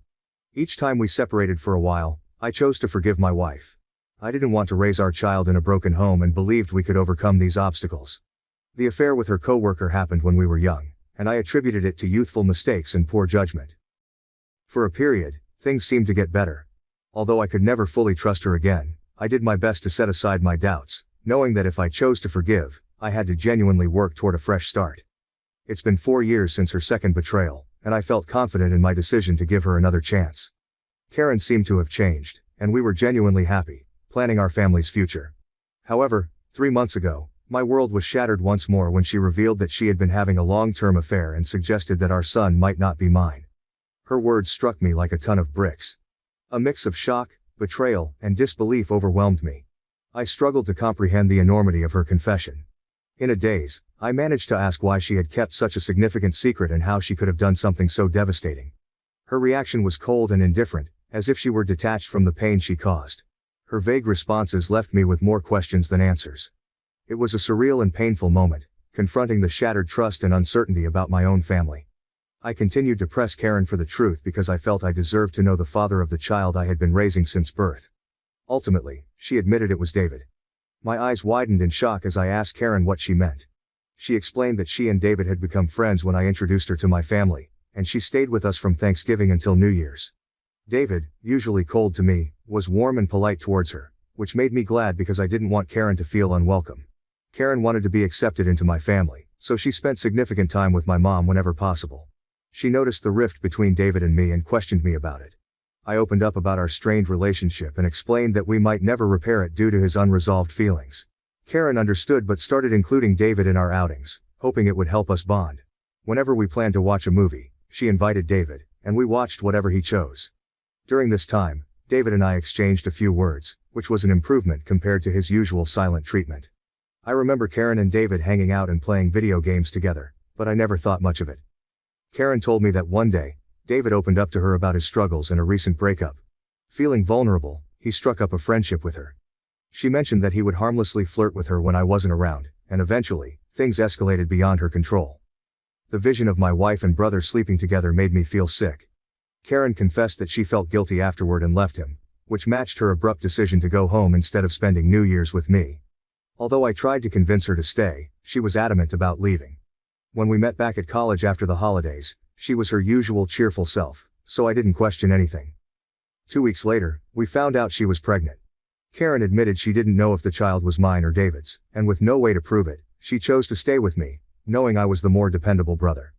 This was why we got married. My world felt like it was crashing down. The son I loved might not even be mine. I asked Karen if she had been sleeping with David recently, and she slowly nodded. She revealed that they had always stayed in touch because their chemistry was undeniable. They would sneak off to hotels, lying to me about working overtime. She admitted that half of her business trips were actually romantic getaways with him. I asked why she married me if she wanted my brother, and Karen said she didn't want to be the one to break off the marriage. She saw me as a wonderful father to our son and decided to stay. In her words, she made a mistake and didn't know when to stop. I told Karen I was glad she told me the truth but that I was going to pack up and leave. She started crying, asking for forgiveness, and expected me to yell at her. Instead, I calmly packed my clothes, Karen insisted that if I loved her, I should fight for her and that mistakes happen in every marriage. When she realized I wasn't going to do anything, she changed tactics, saying our son would be affected by a divorce and that children shouldn't be raised in broken homes. I reminded her that I might not even be the father, which made her cry more and accuse me of being cruel. It seemed like she believed nothing could make me want to leave the marriage. Perhaps it was partly my fault for letting things slide in the past. While I did love her, it felt more like it stemmed from thinking we had a son together and had been together since college. Karen kept insisting it wasn't too late to fix things, but I struggled to believe her and had no patience left. Trust was a major issue, and her words felt hollow. Even if I forgave her, I could never forget she slept with my brother. I've always believed in forgiving mistakes because we're all flawed, but this was beyond acceptable limits. I left her crying on the doorstep and checked into a hotel. The next day, I went straight to my parents and revealed everything about my wife's affair with David, explaining how they had been secretly sleeping together for years. The shock on their faces was undeniable. True to her nature, my mother initially tried to defend David, insisting that her boy could never do such a thing to his own brother. Determined to expose the truth, I asked my parents to remain silent and let me call David in front of them. I instructed them to stay quiet so I could catch David off guard, making him believe it was a private conversation. When David answered the phone, I confronted him about the affair. At first he vehemently denied it, refusing to accept any responsibility. However, when I told him that Karen had admitted to everything, he started blaming her, calling her characterless. He claimed it wasn't his fault if women were attracted to him and that he was the better-looking brother. I told him firmly that I would expose him to everyone. When David mocked me, saying no one would believe me because he was the golden child, I scoffed at his arrogance and thanked him for confirming the truth, knowing our parents had heard everything. David went quiet and then spluttered, trying to explain himself and salvage his image. My mother, still in shock, demanded an explanation from David. He stuttered through a feeble attempt to justify his actions, blaming everyone else but himself and desperately trying to shift the blame onto Karen. I could see my mother, who had once been protective of her favored son, now felt a mix of disappointment and anger. In that charged moment, I felt a strange sense of vindication. For years, I had endured David's torment. Now, the truth was out, and the roles were reversed. It was David who stood exposed, his actions laid bare for everyone to see. As David's words faltered, my father, usually reserved in his expressions, couldn't contain his disappointment. He asked me to pass him the phone and began to speak to David. "David," my father began, his voice laden with disappointment. "What you've done isn't just a betrayal of your brother, but a betrayal of this family. You slept with your brother's wife and continued the affair even after they were married. Your actions have severe consequences and have irreversibly shattered the trust we had in you. I raised both of you to value family, loyalty, and decency. What you've shown today defies everything I've tried to teach you." He paused, letting the weight of his words sink into David's conscience. "Your disregard for your brother's feelings and the lack of respect for his marriage are unacceptable. You've not only hurt him but also torn apart the bonds that hold our family together. Your mother and I are partly to blame for what you've become, but we will no longer tolerate this behavior. From today, you're cut off from the college funds I set up for you. You'll have to figure out how to pay your university fees on your own. I will also stop funding your lifestyle. Do you think it makes you more of a man to sleep with married women? Let's see how you manage without my money." Throughout this, I maintained a composed demeanor. Although I initially wanted to scream at David, watching my dad punish him was the ultimate vindication. I had exposed his true nature, and it was clear he had underestimated the consequences. My mother, despite David's persistent protests, continued to justify him, but my father swiftly ended the call, shutting down David's attempts to explain away his actions. Afterward, my mom approached me and hugged me. It had been a long time since we shared such a moment, but in that embrace, there was an unspoken understanding and support amid the family turmoil. She apologized for not believing me all this time. My 14-year-old self could never have imagined this moment, being vindicated and embraced by my mother. Following this, my dad helped me find a good lawyer to divorce Karen. She and her lawyer tried to fight dirty, asking for alimony since I earned more than her. But her affair played heavily in my favor. We also conducted a paternity test, and it was confirmed that David was indeed the father of the child. The news was incredibly painful, even worse than discovering Karen's infidelity. I was furious that the son I had loved and raised wasn't mine. However, I decided to stay strong. Karen begged me to continue visiting my son, arguing he shouldn't be punished for the situation, but I couldn't bear to see him. He reminded me too much of David, and I hated it. After my divorce was finalized, I felt a sense of freedom wash over me as I moved into my own bachelor pad. It felt surreal to live alone since I had married so young and never really had the chance to experience independence. However, my naturally independent nature allowed me to quickly adapt to my new lifestyle, and I thoroughly enjoyed it. 2 weeks ago, my dad called to tell me he was considering changing his will because he didn't want to leave anything to David. My dad is incredibly stubborn, and once he decided to cut David out of his life, he stuck to it. David tried reaching out to our parents and even showed up at their doorstep, begging for forgiveness, but they refused to let him in. Even my mother, who usually gave in to David's tantrums, seemed done with him, though it must have been hardest for her. David never texted me to apologize for what he had done, showing he didn't regret his actions. He was just upset about being cut off from our parents. Dad told me he planned to leave everything to me, ensuring David wouldn't contest it later. He would leave David only $1. My eyes widened in shock as my dad had worked hard his entire life. Including his assets, retirement fund, and life insurance, the total came to nearly $2 million. The only condition in his will was that if my dad passed away before my mom, she would continue living in their house, even though ownership would transfer to me. I didn't mind this, as I wanted to care for my mom in her final days. Somehow, David found out about this, and, unable to reach our parents, called me yesterday, trying to make amends. He explained how he was struggling with college and that after Karen discovered the paternity of the child, she had been pestering him for child support. He said he had no money and was looking for part-time jobs but couldn't find anything. He begged me to talk to our family to start fresh since he really needed my help. I laughed in his face and told him I was done with him. I reminded him that he should have thought about the consequences before sleeping with my wife and getting her pregnant. David argued that I was being unfair and that Karen was also to blame, to which I agreed. I reminded him that I had divorced her, making her his responsibility now. He shouldn't be calling me to complain about her or the child since these were the consequences of his own actions. David started to raise his voice, but I interrupted, reminding him that he was no longer the favored child in the family but the black sheep who had slept with his own brother's wife. At that moment, David began to cry, telling me how everyone, including our grandparents and relatives, had turned against him. While this was true, it was no longer my concern. I told him we were done and that he should never call me again since I no longer considered him my brother. Since then, I've replayed the conversation in my mind. Despite my hatred for my brother, I had never heard him cry, at least not since we were kids. I won't lie. It did hurt me a bit to see him so helpless. So, I guess I'm here to ask if I should talk to our parents about him or if I would be an asshole if I don't. Update 1. Hi everyone, many of you have been asking why I am no longer in contact with my son Henry, and some have even called me cruel. I need to explain that I am not comfortable raising another man's child. This isn't a stepson situation. I was led to believe Henry was my son, only to later discover he is actually my brother David's son. Naturally, this revelation hurt deeply, and I cried over it for days. The main reason I don't want any contact with Henry is that I no longer want Karen in my life. If I remain connected to her child, she will find a way to re-enter my life, and I need my space. You may think I'm cruel or selfish, but I can't see him ever again, at least not for a very long time. Update 2. Most of you correctly guessed that it was my mother who informed David about my dad changing his will, leading David to call me as a last resort to fix things. I confronted her in front of my dad, and she broke down, saying I had punished David enough and that he had learned his lesson. My dad firmly told my mother that if she believed what David did was forgivable, then he could no longer stay married to her because he could never forgive such a betrayal. This threat silenced my mother.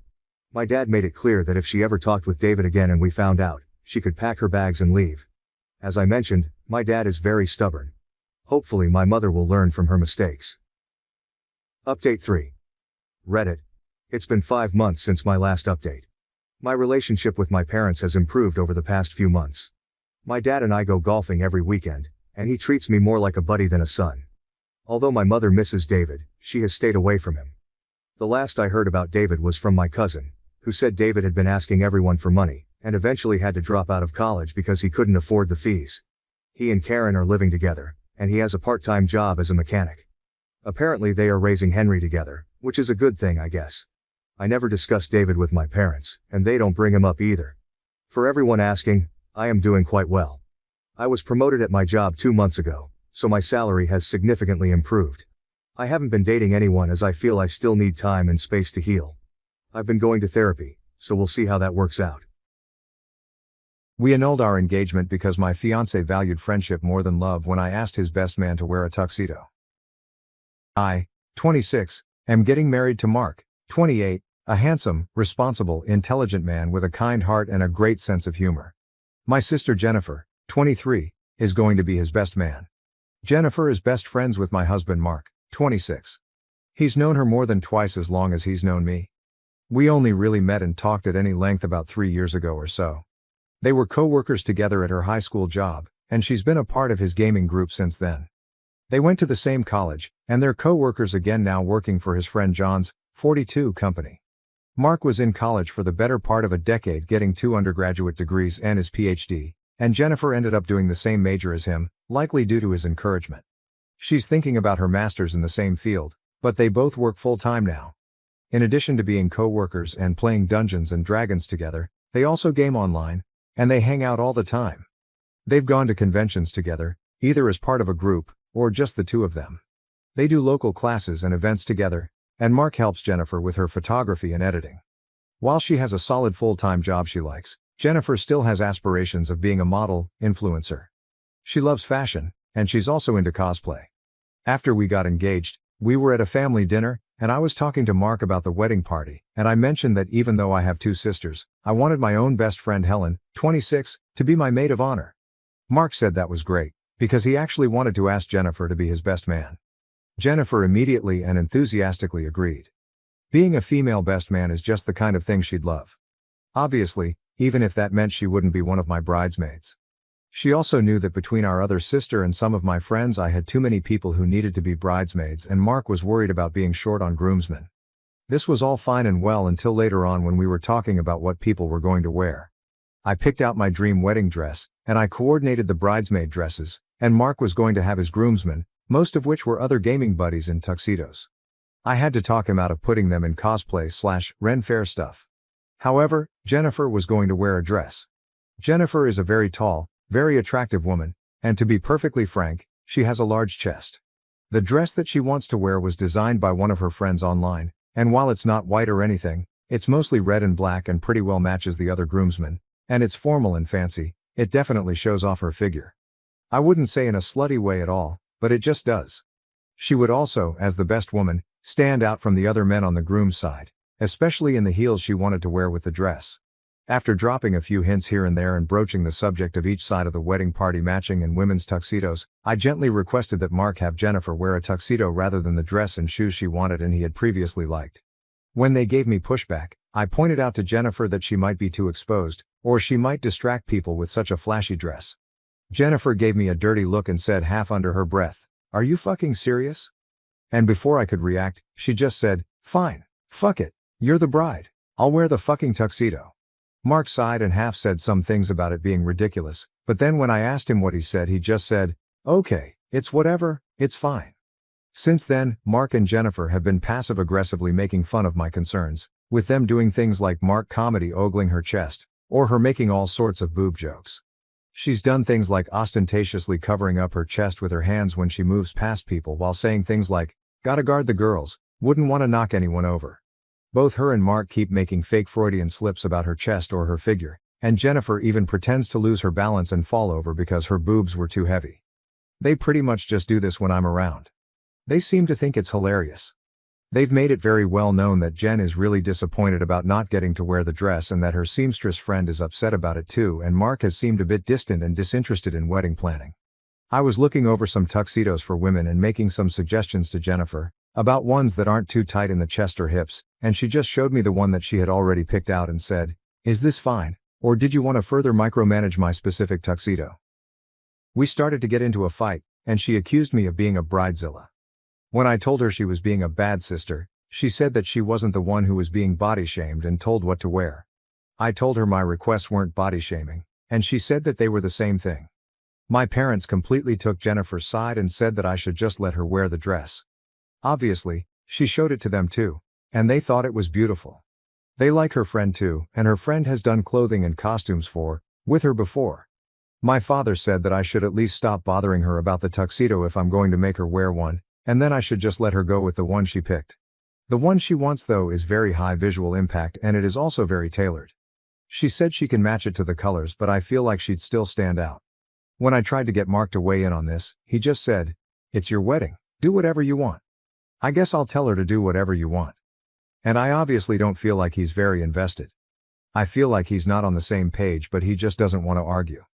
He's always like that. Even though we both have good jobs, both Jennifer and I still live at home with our parents, because housing is ridiculous, and it's been awkward around each other. I've been staying over at Mark's a lot over the last year, and I was supposed to be officially moving in, but he's been kind of cool and passive about it recently. Everyone seems to be acting like I'm the asshole here. Even though Mark and Jennifer are the ones being passive-aggressive and unreasonable. I almost feel I should have just made Jennifer a bridesmaid right off the bat, or told Mark that it didn't make sense for him to have female groomsmen. Am I the asshole for wanting my husband's best man to just wear a normal tuxedo? Update 1, there is not going to be a wedding. John, 42, of all people, Mark's 28 boss and gaming buddy noticed my post, as it got way more attention than I ever expected. We've only ever met a couple of times and hardly ever talked before, but he reached out to me with, "This is John, LOL, call me." So I called him from the parking lot after work. John says he's been married for about 20 years, and he's tried to give Mark relationship advice. He doesn't think we're a good match. He told me that I should talk to Mark and that Mark has been unhappy with our relationship and extremely unhappy with the wedding planning, even to the point that it's a running gag amongst him and his friends.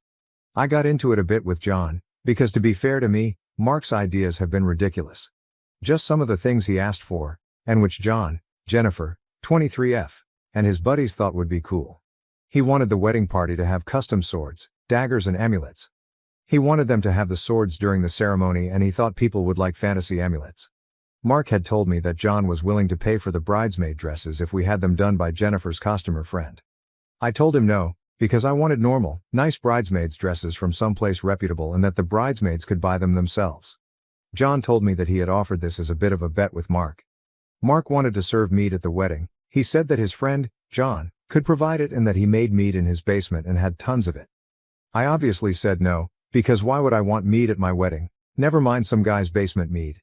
John got a laugh out of this at the time, and talked to me, because he's a nerd who likes to laugh at his own jokes. Apparently, he's very proud of his basement mead, and they like to make toast with it. Basement mead has apparently become a running gag in their games, as John insisted on telling me. Frankly, John seemed kind of tickled with himself just because he was speaking with me. Mark wanted the band at the wedding to play classical covers of video game and superhero music. Mark wanted the reception to have a jester, who would wander around doing magic tricks and asking people riddles. Some lady that Mark and his friends know asked if she could be an elf at our wedding and wear her forest gown, and Mark said he'd ask me, and he described it as some kind of green Greek toga dress with leaves and elven writing on it, and that she'd have elf ears. It's a wedding, not a costume party, so I don't even know why he would ask that. I mentioned this stuff to John, and he recognized all of it and some more things to add besides, because Mark would always vent to them about the wedding plans, and John just agreed along, saying that I was constantly shooting down all of Mark's ideas. The point is that all of Mark's ideas were completely ridiculous, and that I wanted to have a wedding and not a Halloween party. John laughed when I brought this up to him and said that these ideas were awesome, and that I was just being too boring. John said that he thought we weren't a good match, and that he's told Mark that he needs to talk to me. I asked him if he thought Mark and Jennifer were a good match, and he just said yes. I asked if there had been anything between them, and he said no. He said he's 100% certain they've never hooked up, because Mark doesn't have the poker face for it, especially with as much as him and the other group members ribbed them over it. He said that Mark is too oblivious for his own good, and that the week after her 18th birthday, Jennifer said, pretty much straight to Mark, "I'm 18, so you can fuck me now." And Mark just laughed it off as a joke. It does sound like something she'd say, because Jennifer does love making inappropriate sexual jokes.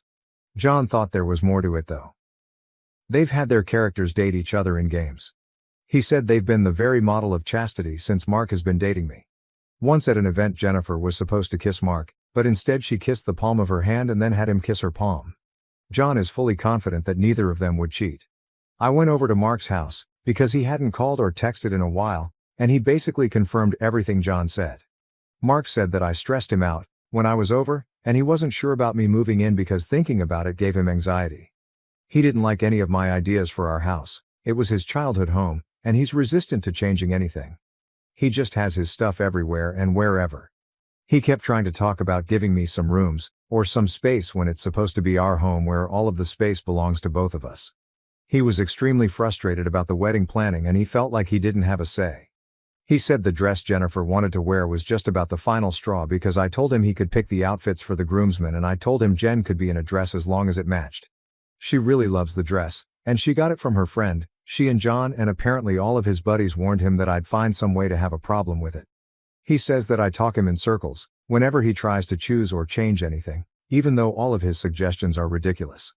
And he said he'd just about given up caring by the time I complained about the dress, so he didn't bother fighting about it. He said it upset him the way I was body-shaming Jennifer about her figure and her breasts. He thought I was being jealous and controlling, and that I had been a bridezilla ever since he proposed. When I asked him why he even proposed, if I apparently give him anxiety and he doesn't even want me to move in with him. He said he felt like he was pressured to either propose or break up, and he hoped things would get better and that he didn't know if he had a good enough reason to break up. When I told him that I never pressured him to propose, he said that all of my friends and family know that I consider it a goal to get married before I'm 30, and he brought up a document on his phone where he had taken notes about what kind of proposal I wanted from all the times I had talked about it. He said that he started the document because of how obviously important it was to me to have a perfect proposal and how often I talked about what I wanted. He proposed because he felt like he had to either marry me or dump me if I was going to have time for my plans. I don't think there's anything wrong with having a timeline for your life, and I wanted to start having kids by my late 20s or early 30s at the latest. I mentioned all of this to Mark again, and he said that that was fine for me, but that he was kind of on the fence about when to have kids, and he mentioned that Jennifer isn't sure about having kids at all and certainly isn't in any hurry about them, but I told him that doesn't have anything to do with anything and that Jennifer is just being short-sighted. I asked him if anything had happened between him and Jennifer, and he said no, and I believe him. I asked him why he wasn't dating Jennifer, and he said that at first she was too young, and then he was seeing someone, and then he was dating me, and he said that he values his friendship with her more than anything. He said that his friendship with Jennifer was worth not getting to be with her that way, and that she's too attractive to want to be with him. Apparently, the only reason Mark even started dating me is because he tried flirting with me at a family party we were at, and he said I seemed into him. He doesn't think of himself as handsome, but he is, and he's got his PhD, a great job, and his own house at 28. He's definitely a catch. He didn't agree, and he said he's only ever dated his high school prom date, a girl who was kind of his girlfriend until she graduated and left, and me. Mark apologized and said that he wanted to put a hold on any more wedding or moving plans, and that he wasn't sure about the relationship. I had already started crying, but then I broke down and he apologized again. He said he was sorry for messing up my plans, and that he kept hoping things would get better. I left as soon as I felt like I could drive. By the time I got home, Mark had already texted Jen, "Your sister is crying. Sorry," and the two of them had been on the phone the whole time, and of course my mom knew and she tried to comfort me, but I could just tell she wanted to say "I told you so," because she had been warning me I was going to drive Mark away, and she thought he was better with Jennifer too. Jennifer said that she tried really hard to have this work out, because she just wants Mark to be happy, and that she had tried inviting me to gaming, and for Christmas before last she bought me a Switch with games Mark likes, and that she was sorry stuff happened this way. She accused me of not really liking or caring about Mark and just wanting a generic husband. When I told her that wasn't fair, she mentioned the same stuff from the wedding planning and a bunch of other stuff from our relationship that she said made Mark feel ignored or suffocated. She said that the only reason I liked him was because he ticked boxes and always gave in and let me have my way. We started arguing, but our mom stepped in before we could get into it too bad. I asked Jennifer about what this meant for her and Mark, and she said he is absolutely her best friend and nothing is ever going to change that, and that she loves him. When I asked how she loves him, she just said that's not a discussion she wants to have right now. Our mom said everyone needed to cool off, and that was enough for Jen to step away and drop the subject. One of the commenters on my original post asked why I was marrying my sister's boyfriend, and my mom asked very nearly the same thing. She questioned how I had started dating Mark just about as soon as his age gap with Jennifer stopped being awkward, and she implied I shouldn't have been dating him in the first place. That's not fair at all. It's not like he's her property. And Jennifer can clearly just go get whatever man she wants. It's not like she had any kind of claim on a man just for knowing him.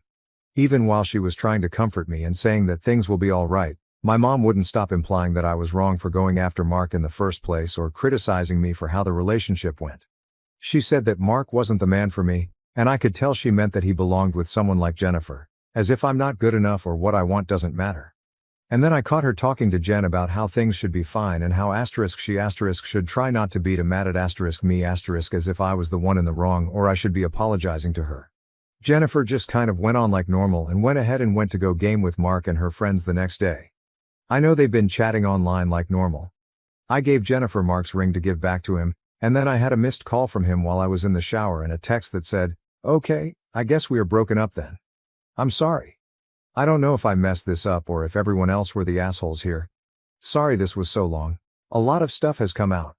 I feel like I'm definitely not going to get married by the time I'm 30. Related comments. Comment 1. Everyone in this situation is at fault, but I feel bad for OOP because her own mother accused her of stealing her sister's soulmate just because she accepted his invitation to date. The fiancé approached her first, so why is it wrong that she accepted? While it might be true that OOP wanted to meet certain goals and saw him as a way to achieve them, her boyfriend isn't her sister's property.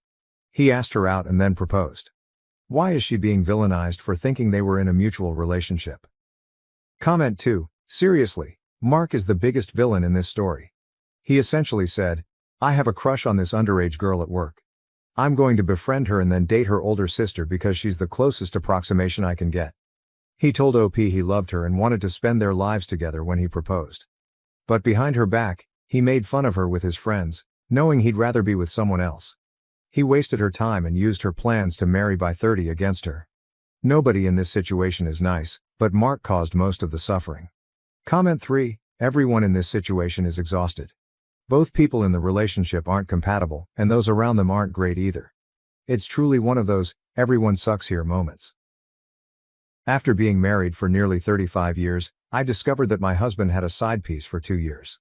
I was devastated and decided to divorce.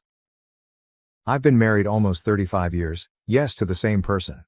And while it hasn't been perfect, it's been alright. Kids, dog, white fence. I've got those. Our personal lives have suffered somewhat. I went from being a virgin on my wedding night to stepping out of my comfort zones to please him sexually. Household of 3. To where Saturday, it will be 6 years since we've been intimate at all. For the longest time, I thought he was having an emotional affair with his male friend, that he had fished with, but had become ill with cancer, because he would drop everything and anything for him, including plans we had, for him. Plus, there were a few texts that, while not sexual, were more than friendship. But for some reason, while I was hurt, I was not threatened. I know he is extremely ill, there is no physical relationship going on, his time is short, and once this was out of his system, he would be back to his normal self and me, his wife. I'm really sorry if my words sound crude, that's not how I want them to sound. But once he passed, my husband would be back to me.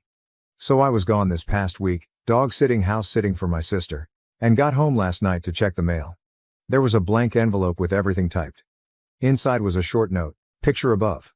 I know who the female is, it's one of his friends. I'm completely devastated. To me, a woman is harder to compete with. What does she have do that I don't? I decided to get healthy and lose weight. I've lost over 130 pounds. I don't hear anything from him. I went to the doctor last week, dressed nicely, and he told me I was embarrassed, that his wife was running around town looking like a whore, with her tits hanging out. I had a slight off-the-shoulder white eyelet with dark jeans. Since finding this out, I've become obsessed with finding evidence. I stalk her Facebook, their call logs. He calls her an average of 68 times a day with calls lasting 5-15 minutes. I'll drive by her house. I'll type and delete her name, phone number, address, wanting to confront both of them, blame her, blame him. Wonder what she has that I don't, how I can fix this. Do I want to fix it, does he? What should I do? Where do I go? How? I've cried for 2 days now. I can't stand to look at him, and I'm afraid to talk to him. Update 1. So after a few days of crying and feeling miserable, I became obsessed with finding more information. Mind you, this all came to light last Sunday. Before that, I was walking around in an ignorant state of not knowing. So I started scanning phone logs, daily phone calls to and from her 6 to 7 plus times a day, 20-40 minutes each. I had a typo in my first post. I went through his office, nightstand, etc. I don't know exactly what I was looking for, but I was looking for something. I would drive by her house when he would leave. In other words, I was going crazy. And by Wednesday, I broke. I was tired of him acting like it's a normal day, that there was nothing going on. I could not take it anymore, and I first wanted to talk to her. So I took off in my car, drove to the dog park, empty. So I drove to her house, started pounding on her security door, and ringing her doorbell. She has a ring, telling her to open her effing door, and if you're woman enough to FK a married man, you should be woman enough to talk to his wife. This went on for maybe 10 minutes or so. She didn't answer. I texted my husband that we needed to talk and that, I know. My sister is on the phone with me trying to calm me down and get me to leave her place before the police are called. In the 3 minutes, yes, he picked someone in our community, it took me to get home. Not only had she called him, she also sent him the video.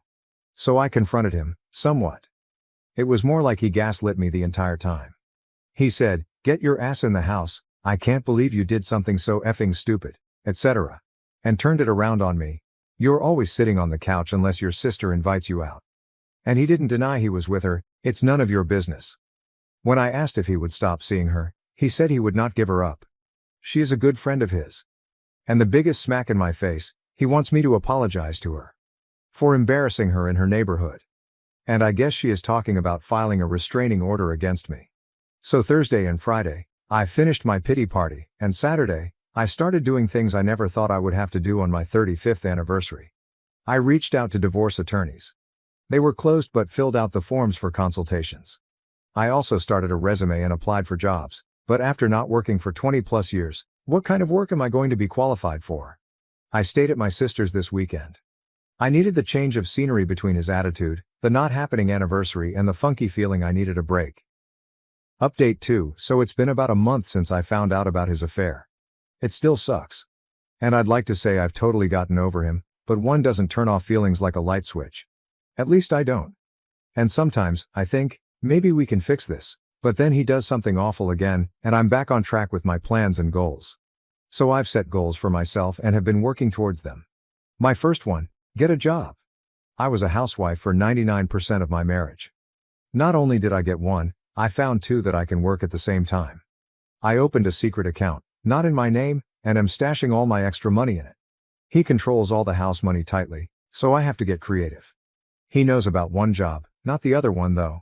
I've gone back to school to get my degree, geared towards what I'm doing. So far, it's going well. I'm remaining positive and pushing forward, even when he gets negative towards me. "You're just going to quit, you will flunk out," etc. I am saving for a small place, hopefully a little ADU or an apartment, that will allow my little dogs. Once the apartment is lined up, then I will file for divorce. I need to make sure I have a safe place to go because he will become nasty once served.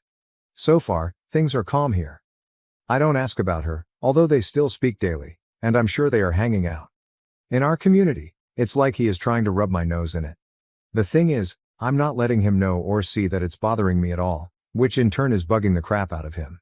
So he threatened to take my phone away. Okay, fine, I went and bought a cheap burner phone, just in case he does. So now he has switched to being nice.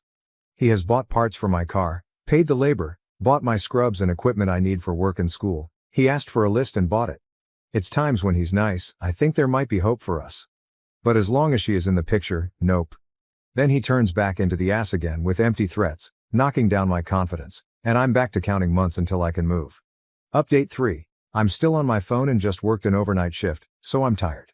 We are in the month of June, and quite a bit has transpired, some good, some not. I finally broke down and told my kids. Those were extremely difficult calls to make, and I told them everything. I took responsibility for my part and admitted I could have done things better. My kids, all older, said that while not perfect, I did my best with what I had, and that didn't excuse his cheating. My eldest wanted to come out and confront his dad and the other woman. I told him it wasn't worth it. My second son, the thinker, didn't say much but was deep in thought. My third son said, "It's about time, with the way he talked to you and treated you. I hope you're thinking about leaving." I was honestly on the fence. He would flip-flop between wanting to work on us and his actions saying differently. The past 2 weeks have been the worst. Since he has been using my son's car, my son put a tracking device in it. Yes, I have access to it, and no, he does not know about it. He would tell me he was going to one place and go straight to the other woman's house. If I asked where he was, he would lie to my face. I just kept notes until I couldn't anymore. Father's Day. I had worked the night before, got off work at 8 a.m., texted him what he wanted for dinner that night, stopped at the store, bought everything, came home, got it started, and tried to take a nap. Mind you, he did nothing whatsoever on Mother's Day. He woke me up to borrow $40 to go to a sporting goods store. I said fine and reminded him dinner was in an hour to an hour and a half. 2 hours later, he was not back. I checked the tracking. He went straight to her house and hadn't moved. So I did a drive-by. His car was parked in the garage, she was parked outside, so I came back home. I was more upset for my son. I texted him, "You need to come home, we need to talk. I know you're not at the sports store." Nothing. After 30 minutes, his car still had not moved, so I called her. Of course, she didn't answer. I left a voicemail. "I know my husband is at your house. You win, I'm done. It's obvious he wants to be with you. I'm tired of the lies, his bull. He doesn't want someone who has loved and fought for him for 35 years. I'm done. Come get his dog and his stuff. You've won." 10 minutes later, he came in with a Walmart bag and said he went to Walmart and a friend made tacos for him. I dished up servings for my son and me, then threw the rest of the meal in the trash. He gave me an attitude because she feels threatened now that I called her. She has to change her number and might lose clients. I didn't threaten her. I told him if he wasn't happy here, he knew where the door was and was welcome to use it. He was quiet all week but still a jerk, and his only concern was seeing that woman. I had melanoma removed and needed a driver, so he took me. When I got in the car, not one word, not "How are you? How did it go? Are you okay?" Nope, all he said was, "I'm hungry." And it was the 30th anniversary of losing my sister to melanoma, so I was extra sensitive. Little things were just adding up. He was forgetting things I needed or had asked for. I was at the bottom of his list. On our son's birthday, he couldn't even wait for him to blow out the candles before he went to her house. This last Sunday, he was going through the kitchen cabinets, pulling out some soup and said he was going to take it to a couple who had been stranded down the road for a couple of weeks in a broken-down RV. So I gathered a few more items, and he left the bag of stuff on the counter. I checked and yep, he went right to her house. This was it, my last bit of energy for this marriage. I texted him again. "I don't understand why you need to lie. There is no dog park, hiking trail, fishing spot, sporting goods store, broken-down RV, nor Walmart on Bunker Hill. Why not be honest and tell me you're going to her house? It's obvious, regardless of what you're saying, you don't want to work on our marriage. You have and are choosing her over your family." And I sent it. I tried to call him. He didn't answer, so I texted. "Didn't think you would answer." Not even 5 minutes later, he came screeching into the driveway, slamming into the house screaming, "What the F is wrong with you, you fing mother fing b?" I'm sure if I was in the same room as him, he would have hit me. I told him I'm tired of him lying to me. Just tell me he's going to the whore's house. He's been going there the entire time and yet still lies about it. Doesn't he think if I'm questioning where he is I know? He called me a few choice names and ignored me the rest of the night. I'm sure my neighbors loved it. I went yesterday, Monday, to file for divorce and got bad news. Because he is a 1099 employee and hasn't technically worked in almost 2 years, although my bills are paid, I'm not in his bank accounts. I never have been. I've always had to ask for money from him. Because he stopped me from doing his taxes 3 years ago, saying they were too complicated for me. If I were to file for divorce right now and ask for alimony, he could immediately file to lower it, and the judge could agree with him. My lawyer suggested waiting 3 months to file, as he is now working again, started this week and submitted paper bids. I'm to collect as much evidence as I can in the meantime. The lawyer was impressed with what I had so far. So, I'm planning and playing it cool till September. Relevant comments. Comment 1, I know this hurts now, but you will be better off without someone draining your life. I don't know much about this, but I think you should get a second opinion from another lawyer. 1099 forms still count as proof of income. They might be able to subpoena those and his full tax records, even if he hasn't filed them. Reply, he owns his own business and gets a 1099 from the company he subcontracts through. I haven't seen a tax return in 3 years since we file separately. I try to look when he's not home, but his office is a mess. I'll keep searching because there must be something. OOP on why she needs alimony. My children are all grown, and I just started working again 2 months ago after spending most of our marriage as a housewife, taking care of him and our kids. My youngest son is 20 but has special needs and mentally is about 12. Earlier, when I found out about the affair, I would have done anything to get him back.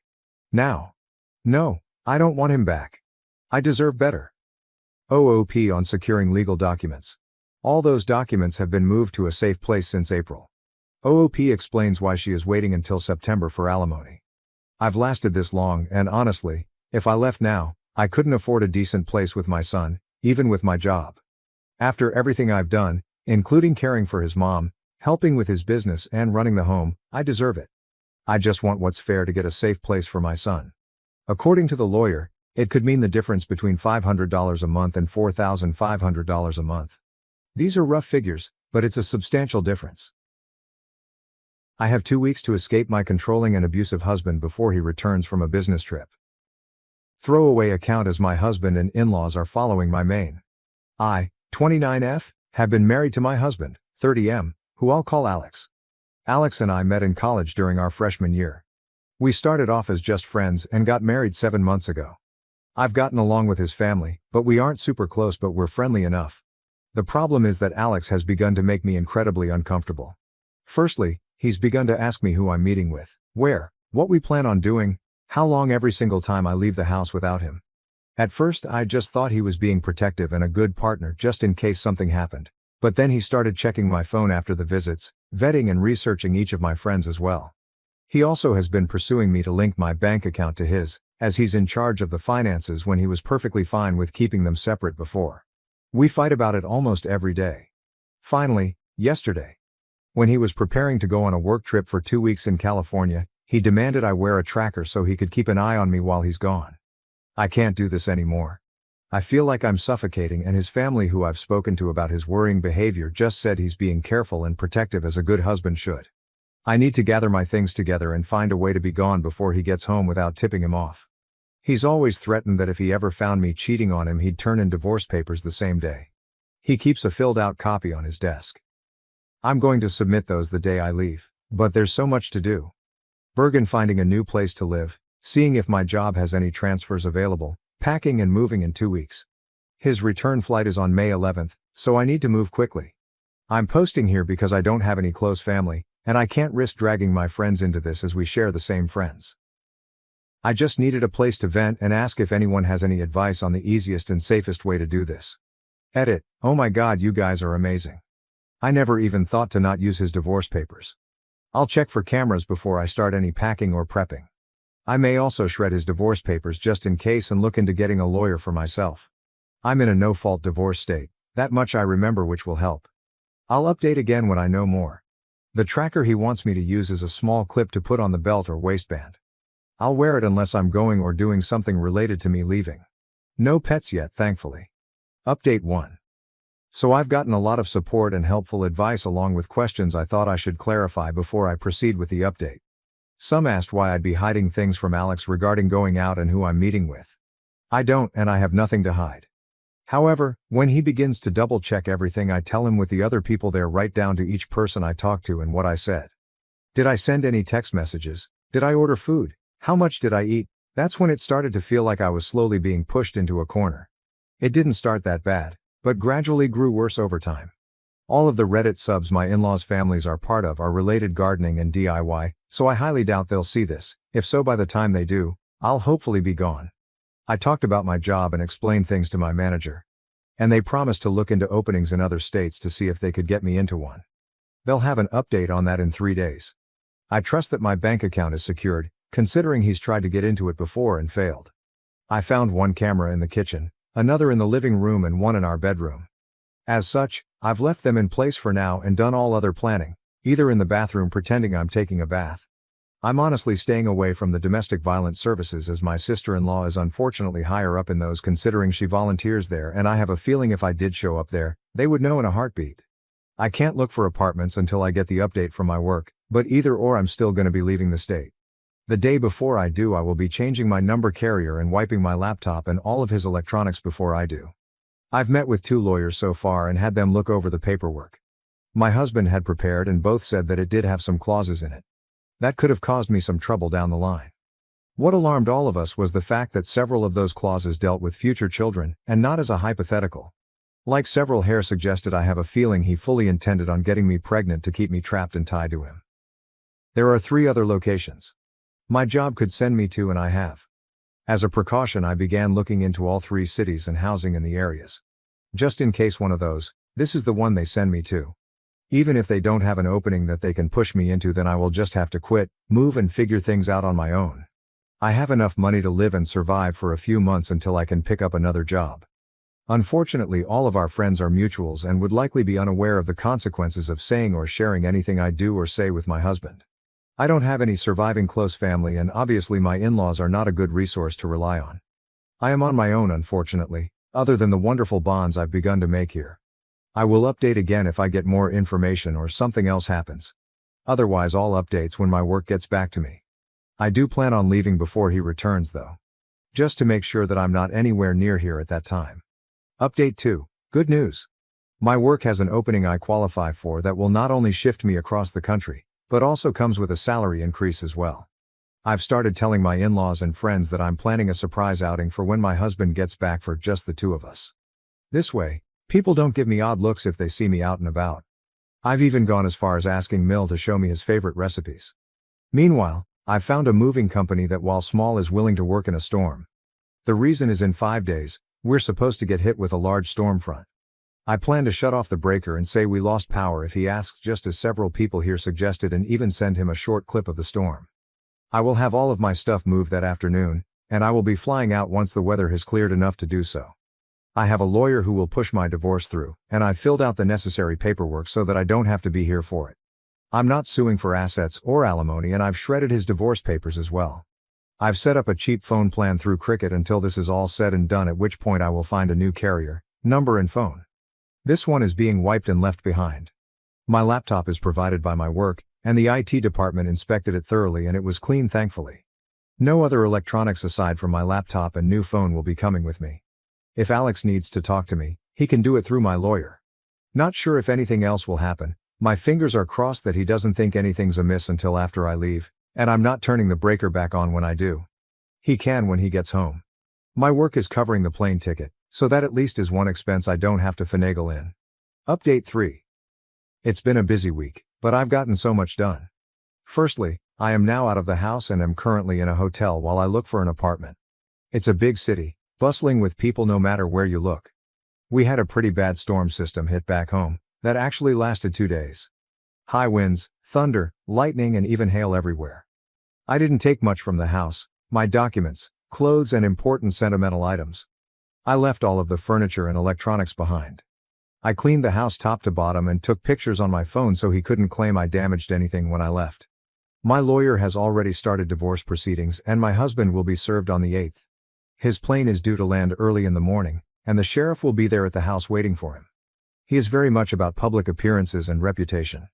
My lawyer will be calling him as well to inform him that I am more than willing to air out everything to the public about his actions if it means securing my freedom from him. I will go to court as long as I must to get this pushed through. I haven't told our friends or his in-laws yet. I will do that while he is on the flight to prevent him from getting wind of it before he's handed the divorce papers. I will be calling around and explaining why we're getting divorced, to try and prevent him from twisting this into somehow being my fault. I don't want him trying to claim I had an affair or something, so I want to get the truth out before he can twist this. I'm doing okay. I'm tired, but yet I feel almost jittery and off-kilter. I keep looking over my shoulder and monitoring what I say even when I don't really need to anymore. Hopefully that will fade soon. My work is covering the cost of the hotel, and I'm working on getting my other things in order. I also need to find a new GP as I want to get a full test just to make sure everything is okay. I don't know when my next update will be, probably when the divorce papers are filed or if we have to go to court to push them through. I will try to keep my head up, but it feels like I'm in a whirlwind or something with so many things to do and think about. I kinda thought it would be easier once I got out of the house, but while the fear is smaller, somehow the number of tasks only seems to have grown. Update 4. Firstly, I'm working on getting an apartment still and have applications in at 3 different places and will hopefully hear back from them soon. I'm still going into work here at the new location, so I don't have to worry about burning through my emergency savings completely. I've gotten a lot of emails from Alex, his family, and our old friend group asking question after question. I have only sent one return email to Alex, explaining that I don't believe we are truly compatible, and it is best we separate now. That his treatment of me when I'd done nothing to deserve as such was just as much of a deal breaker as cheating was for him. I ended the email with the statement that I would not be contacting him further and anything else he needed to pass on to me or vice versa would be done through my lawyer. For his family and friends, I just typed up one email outlining everything that had happened and why I left. I told them I wished them no ill will, but that such treatment of his wife and partner was not acceptable. That should Alex get remarried in the future, I wish they would help support both partners and not just Alex. Alex, from what my lawyer told me, was livid when he was served. The sheriff actually ended up booking him for assault on an officer and menacing due to the threats he was shouting. His father bailed him out in a few hours, But with the testimony of the sheriff, my lawyer believes I have a very good chance at getting a restraining order. Alex, upon returning to the house, apparently lost his temper again, breaking the dining table into pieces as well as the TV, and putting several holes in the walls. At least that's what one of the emails from one of our friends reported as Alex called him to help him clean up the mess. My lawyer already has pictures of the house I took, with timestamps as evidence nothing had been damaged by me. My friend reported that Alex tried to claim I'd been the one to trash the house, but the holes in the wall were at head height. Alex is 6'3", and I'm 5'4", so he knew that was false. Either way, taking the pictures definitely will help me, so again, thank you everyone here for the advice, because I never would have thought of that on my own. My work won't share details of where I am, as I do work with some higher-end clientele who value security, and that information won't be gossiped about. And no, I'm not some stripper or escort. I deal with contracts, notary and business management. As such, even if Alex tried to use my work to find me, he wouldn't succeed. Update 5. It's been a little bit, and I thought I'd answer some questions before giving my update. It may be a while after this until things change. Firstly, no, I didn't bring my car. The public transport here is good enough to use without needing one. I have secured an apartment, and the building has good security. You need a key card to enter, and there is a security guard at a desk right by the entrance to the building. As part of my contract, I gave them a photo of Alex and his family so that even in the off chance they do find me, they won't be let in. The responses I got from the emails varied. His family said I was overreacting, and that I owe Alex an apology for the problems this has caused him. The pending criminal charges puts him at risk of losing his job if he's convicted. Alex sent a long email, apologizing and pleading for me to come home. He said he was worried for me, that he is willing to go to therapy if it will appease me. He wants us to remain together, and he didn't think leaving was an appropriate response to his genuine concern and worry for my health and safety. The friends gave somewhat lacking replies, saying that they didn't think Alex was ever going to hurt me and that I shouldn't be letting my imagination run away wild. As much as I want to say I was surprised by the lack of support, I'm honestly not. He intends to fight the divorce. I am letting my lawyer handle it, and I am also pursuing a protective order as well. Once I got approved for my apartment, I also froze my credit.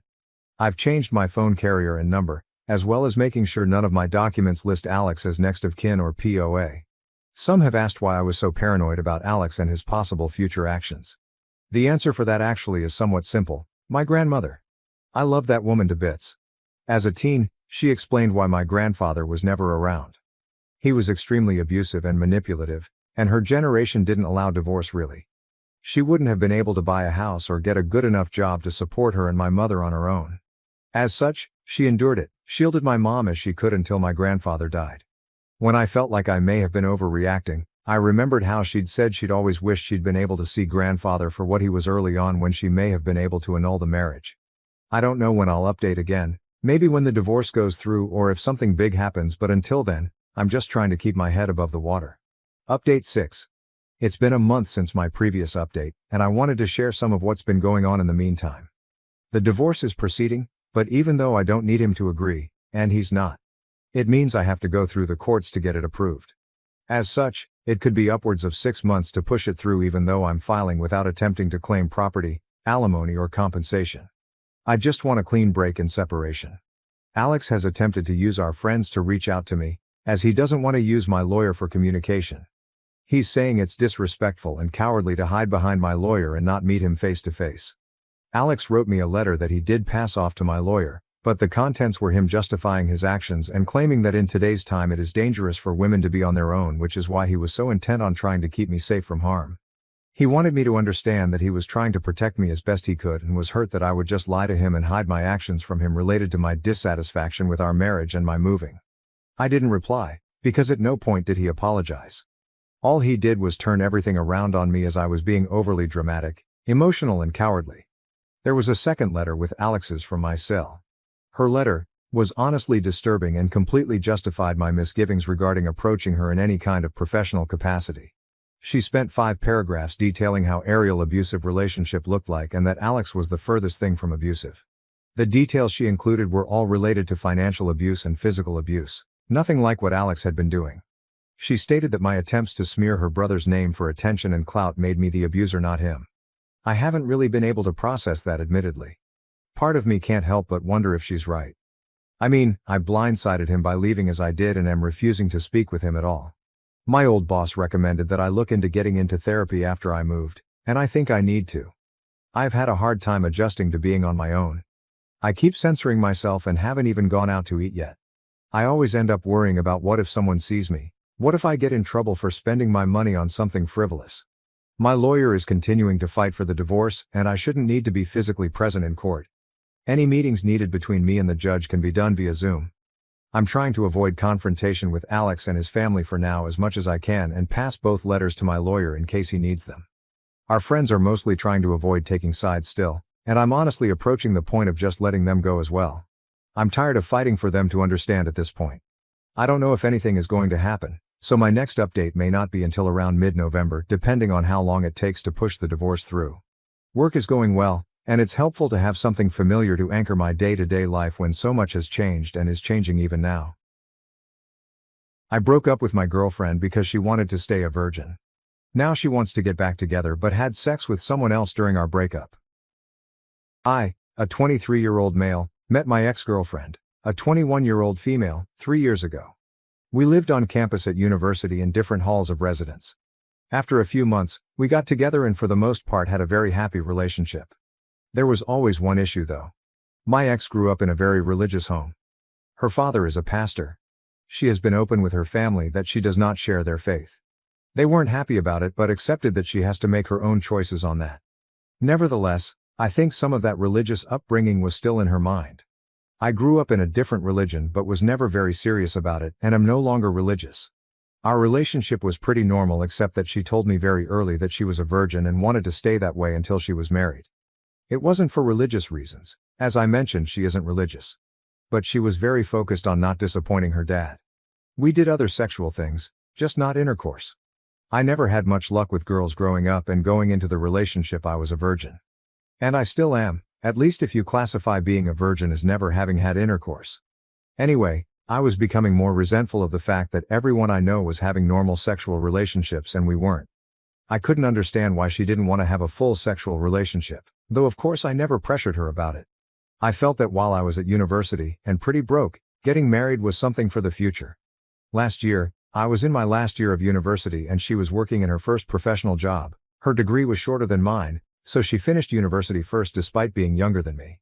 She was talking a lot about all these successful guys she met at work, which did make me feel lesser as I was still a broke university student. Coupled with her still not wanting a full sexual relationship, it did make me feel more resentful. We had some arguments about it and after a while I felt that I should end the relationship as we wanted different things and our lives were on different paths. It was awful. She was crying a lot and I felt terrible afterwards. Anyway, it has been nearly 6 months since we broke up. We haven't been in touch at all for most of that time. I have not been involved with anyone else in that time, as I was 100% focused on finishing my degree. I have finally finished university and am about to start my first professional job. She recently got in touch again and asked to meet up. I was hesitant but decided we had so much good history that I should hear her out. She told me she's been missing me terribly these past 6 months. That she thinks she wants to get back together and is open to having a sexual relationship now. I asked her why now. What changed? And she looked uncomfortable. After a little prying, she said she had a short-term fling with one of the older guys at work while we were broken up. Which of course was fine as she wasn't my girlfriend anymore. Anyway, she said he persisted with her until she started having sex with him. She ended it with him recently. She was clear that it was consensual, but that the guy was very persistent with pursuing sex with her. I was gutted. I couldn't understand why she'd make me wait all those years, but was fine doing it with some new guy she'd only been seeing a short time. I asked if the reason she was open to having a sexual relationship now is because she wasn't a virgin anymore. She said yes. I asked her to give me some space to process all this. I'm conflicted and would love some advice on this. I have missed her a lot and still have strong feelings for her. But at the same time it feels like I was strung along for years.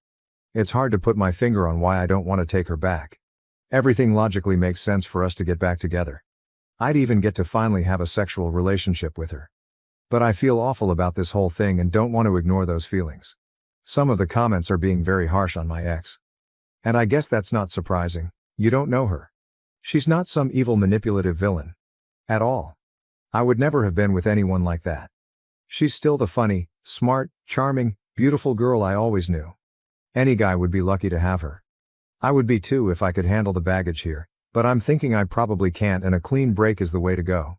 Though she may regret the relationship with the other man, it's not my business as she was a single woman and we broke up. I wasn't ever expecting to hear from her again really. This whole situation is very surprising to me. I'm feeling hurt because I guess this is a solid blow to my ego. That I feel like the lesser man here. I can own that, and that's something for me to work on. Ultimately, I have some hang-ups about sex from this relationship that I need to deal with. A few people have suggested I could benefit from therapy. I'm going to look into that. I think I need help to process all these emotions from this situation. Relevant comments.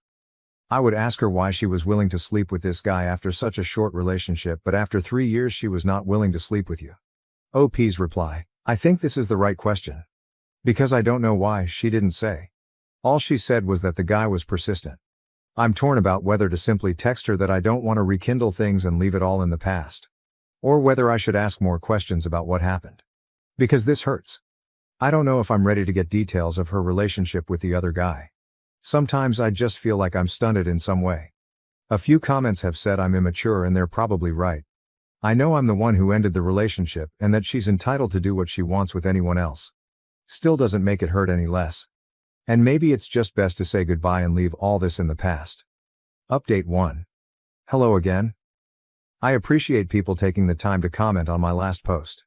The response was a lot more than I expected with over 2,000 comments. I'm amazed so many people wanted to comment about my situation. Thank you. Warning, this post is long. I have kept a daily journal since I was 16. A lot of what follows is dumped from my journal. Yes, I know I'm not concise. I'm going to refer to my ex as Ellie, not her real name. I'd like to write a bit about the comments because so many people took the time to provide their thoughts and I appreciate that. The majority of comments were some variation of move on. A clean break. A strong recommendation with a lot to recommend it. A minority said give her a chance and see how it goes. Plenty calling me an arsehole for ending it because I wanted sex in our relationship, or for being obsessed with her virginity. That I dumped her because she wouldn't put out. And quite a few saying my breaking up with her made her feel like sex is necessary to keep a guy and that it drove her heartbroken into the next guy's bed. There were a few she's pregnant comments. Not that I know of, it's not impossible, but if that happens it won't be anything to do with me. The dude's saying I should fuck her and leave her, or worse, seriously some of you guys need a hug or a psychologist. No, I would never use her like that, no matter our past. Ellie and I were a loving couple for years. That counts for something even after we broke up. Feeling hurt doesn't justify using her, or anyone else for that matter. As for comments that I have some hang up about taking her virginity. My issue when together was that we weren't having sex in our relationship, not whether she was a virgin or not. Her being a virgin was her reason for being abstinent, but wasn't directly an issue either way to me. If she hadn't been a virgin and wanted to be abstinent I would have been in the same situation. Bear in mind, for 3 years Ellie had everything she wanted from our relationship. Boyfriend, love, affection, loyalty, support, and a guy who respected her wishes to be abstinent. While she got 100% of what she wanted, for me there was a big element missing. And there was no way to reconcile that. Either we were having sex or not having it. Sex requires both to say yes and that wasn't going to happen. With hindsight I should have ended the relationship early on, when Ellie first told me she wanted to not have sex until marriage. When we got together I was a naive 19-year-old who had never had a girlfriend before, so I kind of went along with things because I really liked her and got along with her so well. I fell in love with her and then kind of felt stuck in a relationship that wasn't what I wanted. I've learned from this and won't make that mistake in the future. I want to make active, not passive choices in future relationships. To not just go along with things because that's what the other person wants. Our views about sex in our relationship were not compatible, so I ended the relationship rather than waiting any longer hoping she'd change her mind. It was scary to take that step and I put it off for way too long, because I didn't want to hurt her. But I couldn't stay in the relationship just for her. I had to also consider myself too. My mistake was waiting so long to get to that point. I regret that as it caused her more hurt than if I'd ended it early on. Many of you say that sex just isn't that important. But for me it is, at least as part of a relationship. You can disagree. That's fine. Some people are fine being in no-sex relationships. No judgment from me, but that's not what I want. Some people took issue with me saying I felt she strung me along. On reflection that's fair. Ellie was clear to me about wanting to not have sex until marriage. I foolishly stayed way too long hoping she'd change her mind one day. She didn't. That was my mistake. I strung myself along really. She never led me on in any way. It hurt to learn that she had sex with the next guy relatively quickly after I waited so long. But she is my ex, so that is not my business anymore. She is allowed to change her mind. She can have sex, or not, with whoever she chooses. I don't get a say in that. My hurt is an emotional response, not a logical one. Logically, I see she did nothing wrong by me. I'll get over it. It's just my bruised ego if I'm honest with myself. Feeling I'm somehow a lesser man because she took that step with the next guy. I know objectively that isn't true, but I sure feel it. I was not a perfect boyfriend and I have made mistakes. I have learned from them. I don't regret breaking up with Ellie and still think it was the right decision for me. Enough background. A few things have happened. Last weekend was the Australia Day long weekend. I was on a camping trip, in the Grampians for any Aussies reading. It was so nice to be in nature, to do some bushwalks with friends and decompress. It felt good to talk about the Ellie situation with my mates around the campfire. Most of them knew Ellie pretty well from our years together and they had a range of views, just like the commenters on my post. And I got the usual good-natured shit about still being a virgin. I learned there's an expensive bottle of scotch they bought a while ago that's going to have its seal cracked when mine is. Bastards lol. One great question a friend asked was whether I would have ever decided to reach out and take Ellie back if she never reached out to me first. The answer is no. It was so obvious to me. That cut through a lot of the confusion for me. I was being too passive in this situation, and needed to do what I wanted. Not just react to what Ellie wanted. By the time I was on the way home, I had decided to not get back together with her. But that was moot. When I was driving home and got a mobile signal again, no mobile network where we had camped, the network delivered a bunch of messages from Ellie all at once. She said she was wrong to ask me to get back together and that she's back with Tim now. She also texted that the thing with Tim is more serious than she told me when she last met with me. She apologized for misleading me about her and Tim's relationship. If you remember, she called it a fling before. She asked if we could meet to talk about it. I was not happy, so I just texted back no. Not very mature of me, but I wasn't in the mood to hear more about all this. And I was surprised and pissed off that she lied to me. That seemed very out of character for her. She tried calling me, but I didn't want to answer. She sent another text saying, "Tim and I had a fight. I shouldn't have come to you. And finally, I'm sorry. When I got home I was an idiot and let my curiosity get the better of me. I looked up Tim online. His real given name is uncommon, so it wasn't hard to find. Found him on LinkedIn, which gave me his full name. Ellie is one of his connections and he works at the same firm, so I was confident it's him. He's a director at their firm, one level below partner. He also has pics on Insta. Lots of posts about his adventures around the world at various events and exotic places, as well as shots with an expensive-looking car. A few photos of him with Ellie with their arms around each other in Singapore in November. I guess that confirms it was serious. He wouldn't have public pics with her for a casual fling. All that just made me feel bad. No good comes from comparing myself to my ex-successful boyfriend. Ellie is not my girlfriend and I'm not in competition with Tim. So I won't do that again. My ego's bruised enough already. I have been living a very frugal life my whole time at university, aka poor as fuck, so I know I can feel inferior when I see people with wealth. That's another problem for me, problem to sort out. Anyway, all that was on Sunday evening. On Tuesday evening, Ellie knocked at my door. She said that she knew I didn't want to talk to her, but she felt bad about everything and hoped I would let her explain herself, clear the air, then I'd never see her again if that's what I wanted. I let her in. I was not happy with recent events but figured I might at least get a clearer idea of what's going on. It was a long, heavy conversation over 4 hours, but here's the gist as I remember it. When we broke up, she was devastated. She said it took a couple of months before she started to feel a bit better. She missed me constantly and wanted to see me the whole time, but when I ended it we agreed to keep apart and heal. In September, she met Tim at work. He manages a different team, she doesn't work for him. She said he was very charming and attractive and showed almost immediate interest in her. They got to know each other and he asked her out. She was worried it was a rebound but felt so much better getting his attention that she went along with it. After dating for a while she developed feelings for him and that later led to a sexual relationship. It wasn't a fling and she dated him for a while beforehand. I asked about whether he had pressured her into sex, last time said he was very persistent. She said she was trying to not upset me.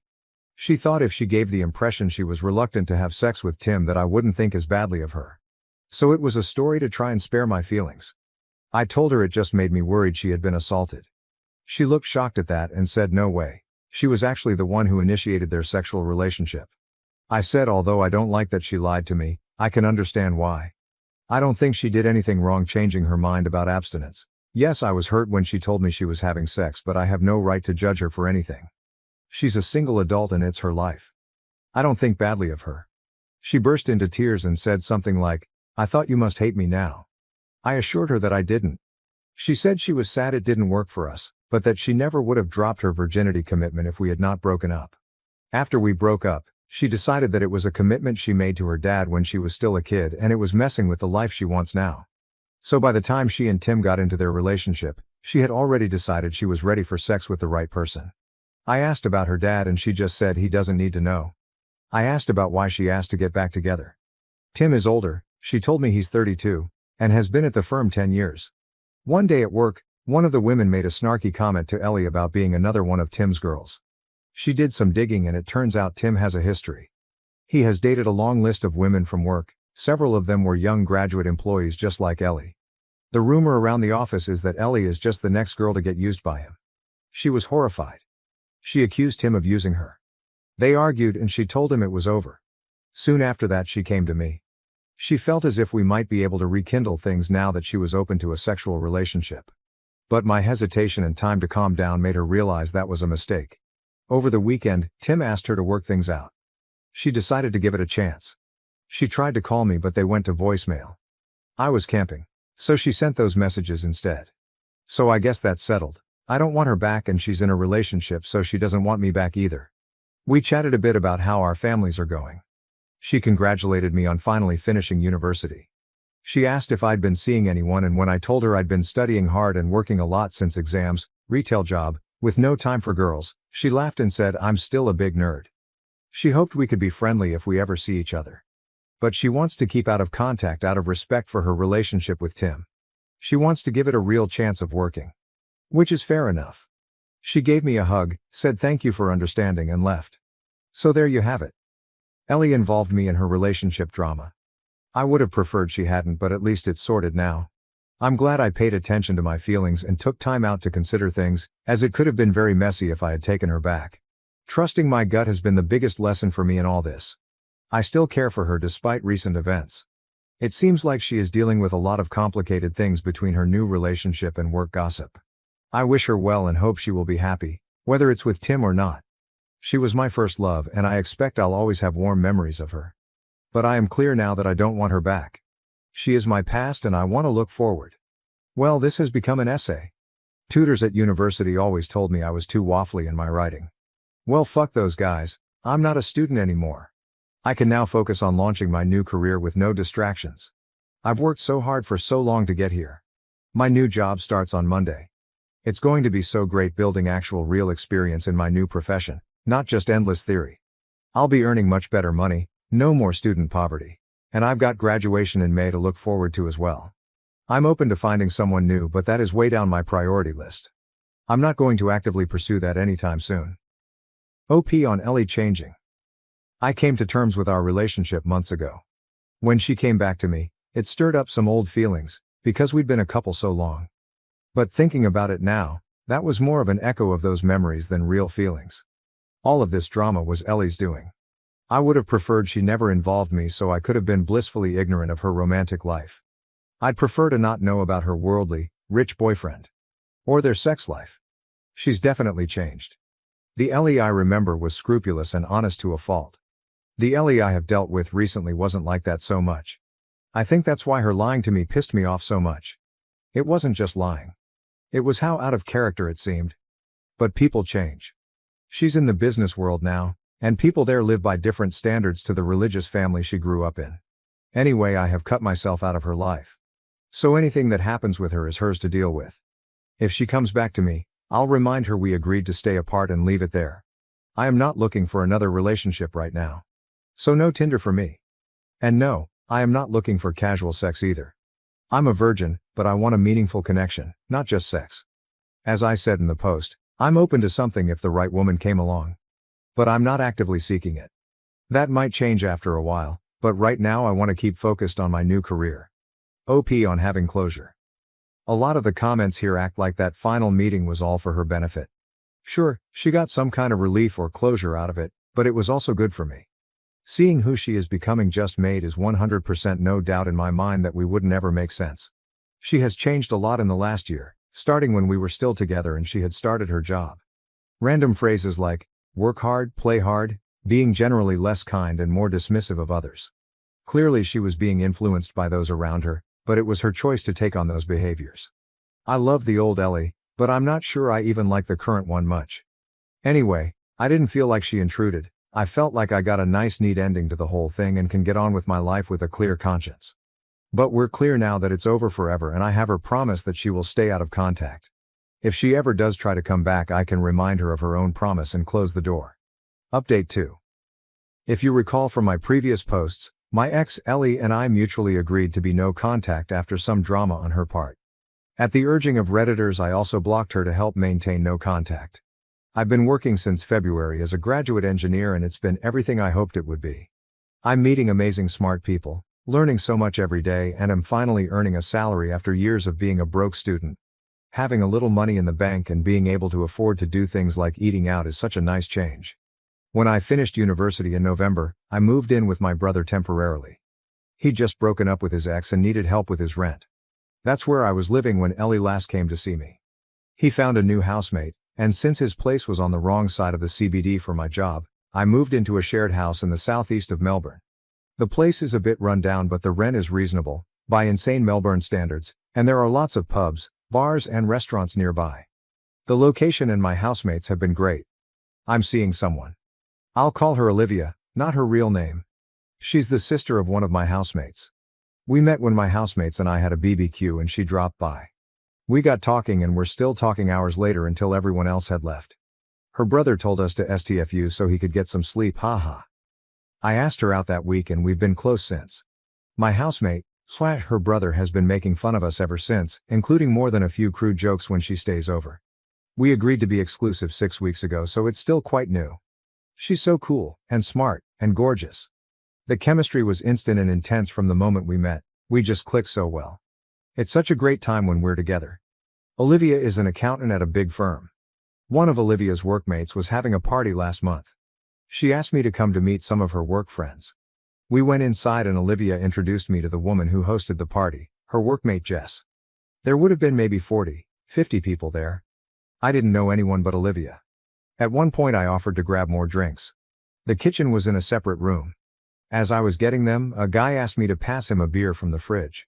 I introduced myself and he said, "Hi, I'm Tim."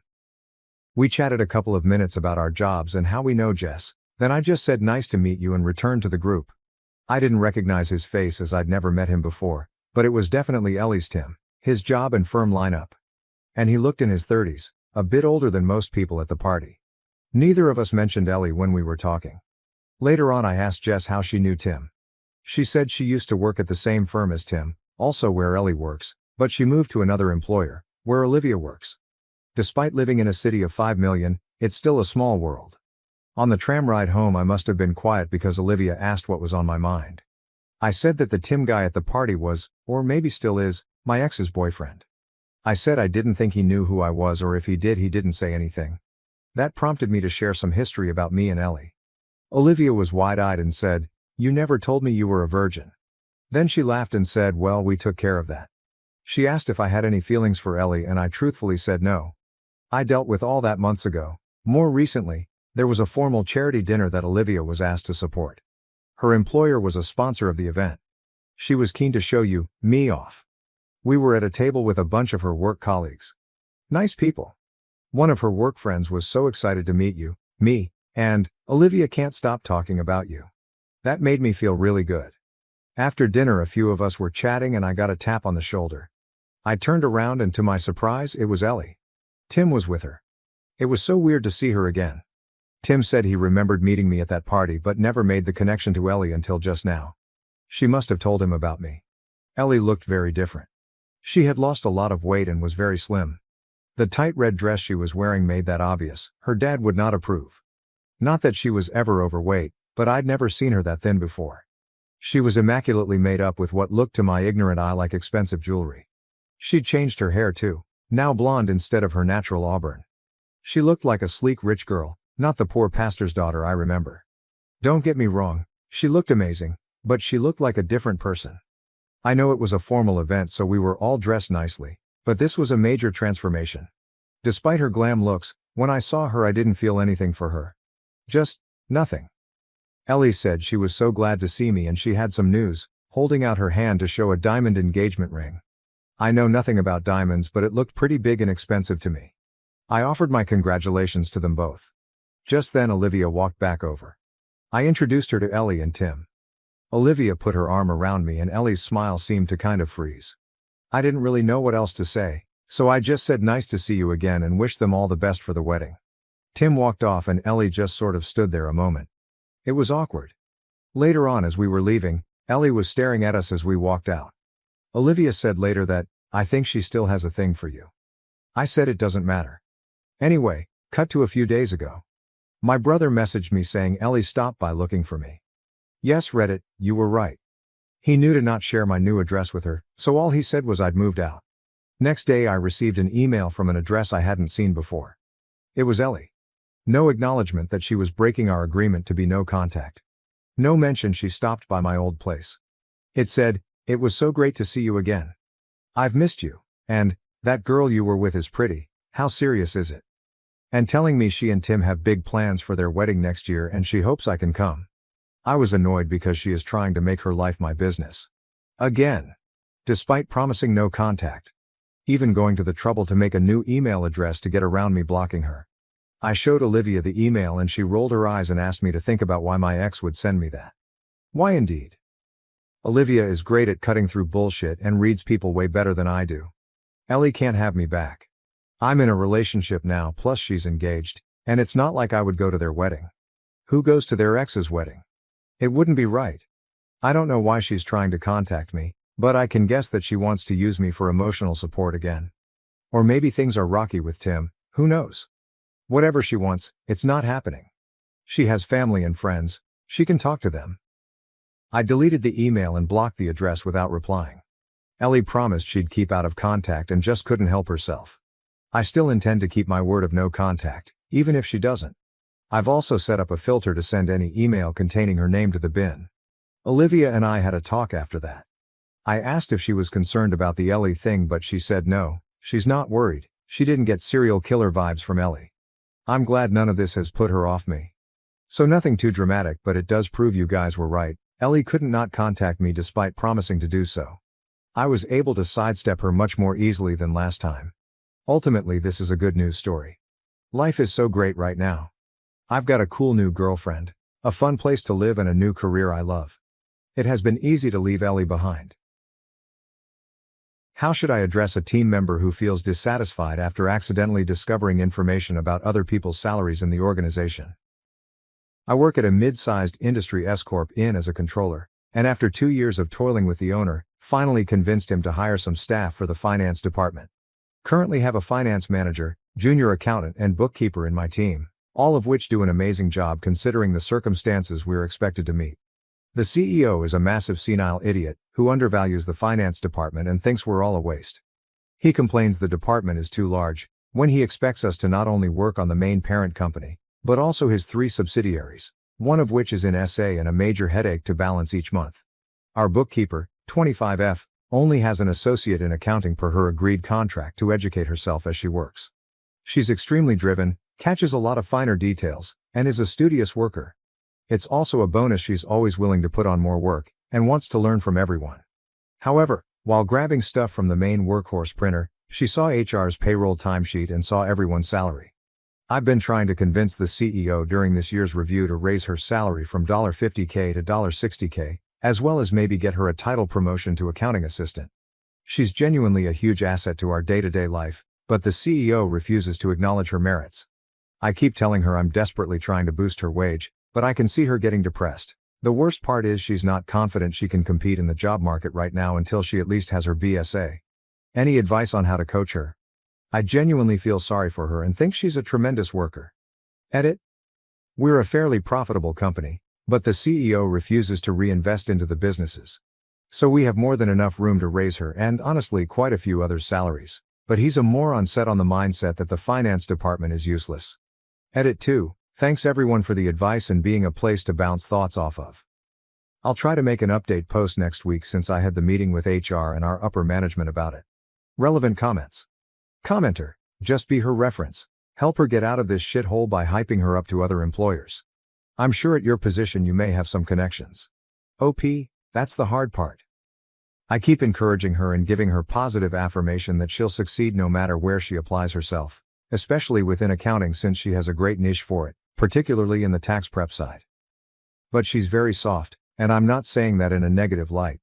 It took me well over a year to break her out of her shell and actually apply herself, and speak up. I've told her if she truly wishes to leave, I'll vouch as a reference and also see if I can set her up with opportunities, but she won't bite. She's that genuinely rattled that she's, her own words, not going to make it in her current educational status. Commenter, then she needs to be encouraged to get her education. Allow her to study at work during downtimes, push for tuition reimbursement if that's not already being offered, be flexible with her hours so that she can attend classes. It doesn't make sense that she's asking for more money where she is if she doesn't think she can get more money somewhere else. You push for raises based on your marketability and you're prepared to walk out if they can't get you up to market, not because someone with a degree and credentials that you don't have is making more than you. That's not how it works. OP, full reimbursement as long as she gets an A. It's how she got her associates by taking the fundamental courses at a local college while working. However, some of the more advanced classes she can't take all at once, so she's now back to 1 or 2 classes a semester. The current route is almost 2-3 years until she's near her BSA. It's how I managed to convince the CEO to hire her. Her employment contract lists she needs to be actively furthering her education. Otherwise, she's liable for termination. Commenter, I second their reference. If you can't win the fight, time for you all to jump ship. You're probably underpaid too. OP, I am $14,500 underpaid the market average in PA. Considering I'm basically doing work for 4 companies, severely underpaid. But I don't mind it as much since I'm closer to home, actually get OT pay here, prior to my previous job at B4, and WLB is worth the pay dip. However, I may jump ship within the next year if the CEO continues down this route. Commenter, you should fire the HR staff who printed everyone's salary and left it at the printer. Then use those savings in payroll to give the bookkeeper a raise if she deserves it as you suggest. OP, I had a meeting with the HR staff about 2 hours ago. They kept writing it off as an honest mistake and apologized to the bookkeeper for the situation. I'm also setting up a meeting between the CEO, CFO, myself and HR to discuss the impact of this situation, and how fucking reckless them using the main printer. Commenter, what is your goal here? Doesn't sound very productive. There's idiots in every company. OP, one of the many hats I wear is also adjusting company policies, for all departments, for whatever the reason. The CEO wants the controller to do it, so I just do it. So while the premise of the meeting itself doesn't sound too productive, it's still a good way for me to have the CEO acknowledge what went down. Like I said, he's borderline senile and needs these sort of meetings to know what happened. Also, if the bookkeeper decides to leave, I need to have the assurance that the CEO knows the reason why specifically. Not that she left because she sucked at the job, or some other nonsense HR will probably tell the CEO, but that what caused the initial reason is due to HR's lack of compliance to their own conducts. That way, if I need to find a replacement, which I will because we're honestly overworked, the CEO can't give me shit for needing another person. Commenter, just a general question that has been floating in my head since we accountants have pretty good access to financials within the company we work for, but wouldn't the bookkeeper have access to everyone's salary anyways? OP, I think that varies on separation of duties. Traditionally, bookkeepers often can issue payroll if HR doesn't handle it. However, in my company our bookkeeper only sees the total per pay period, not at an individual level, as myself and HR fill out timesheets and process payroll, due to CEO's weird confidentially paranoia. So she may have had an assumed figure in her head seeing our total monthly payroll expense, but never knew how much everyone made. I think what got her is seeing a certain employee's figure, because they are notoriously a shit worker but get paid a lot due to the CEO's racial bias. Update 1. So last Friday, I had a meeting with the CEO, CFO, HR, and myself to address the idiot HR manager using the main copier to print payroll timesheets. The meeting itself went awry, with my focal initiative being centered on addressing lack of compliance to policy and leak of confidential payroll details, leading to immediate consequences of disgruntled employees. Apparently not just my bookkeeper saw it, but a few others as well. So the HR manager profusely apologized and the CEO basically kept excusing her lack of discipline. The CFO and I already laid out a game plan prior to the meeting, so we discussed how the bookkeeper is disgruntled and it's beginning to affect her commitment here, highlighting that she's a valuable asset and human resource to the finance department and company overall. The CEO asked what my proposed solution was and I brought that with this year's review for 2023, we gave her a title promotion to staff accountant junior accountant. This would then give more validity to raising her salary from $50,000 to $60,000 to match market rate in PA, on the MINE range, and help retain her dedication and excite her requirement to gain advanced education, BSA and beyond. This is where shit hit the fan. The HR manager says that's not a reasonable proposal and tries to convince the CEO to basically shut this whole meeting down. The CEO, being senile and already having a negative opinion on the finance department, was easily getting swayed and kept asking for the CFO's opinion. The CFO, being a massive kiss-ass, tried to play both sides because he's aware that he can't afford to anger the CEO or myself, since I basically do all of his work anyways. The HR manager then pulls an extremely childish, borderline insulting move. If she's so valuable, why not forego part of your own bonus for the 2023 review and give it to her? Here's the thing. I'm very fortunate to be considered a valuable member of this company, and my annual salary and bonuses are pretty high, even though I'm still below market average, for controller. I also receive an incentive pay for working on the CEO's other 3 subsidiaries, which could cover the $10,000 raise that I'm proposing for my bookkeeper. As I am also underpaid, I also work my butt off for those bonuses and incentives, and unsure if that's 1, even legal, and 2, a viable way to sustain a staff's pay. HR basically just told me to pay my own team's salary, which I'm still pretty aghast they would recommend such action. I didn't provide an answer yet, and luckily the meeting concluded since the CEO had a prior engagement to attend to. My bookkeeper is still at the company, but it's pretty obvious her confidence and vibrant energy is gone. I haven't told her about the details of the meeting, but I can tell she's anticipating an update. Genuinely, she's a great worker and I would love to keep her at the company, so I can continue working with her and developing her accounting career. This is my first time encountering a situation like this in management, so I'm unsure what the move is here. If anyone can provide some advice, that would be greatly appreciated. Relevant comments. Commenter: I want to know what the consequences were for her HR employed. Should have been written up at a minimum. OP: the other HR staff, who I personally think should be the manager instead as he's more objective and stoic, has told me little tidbits here and there.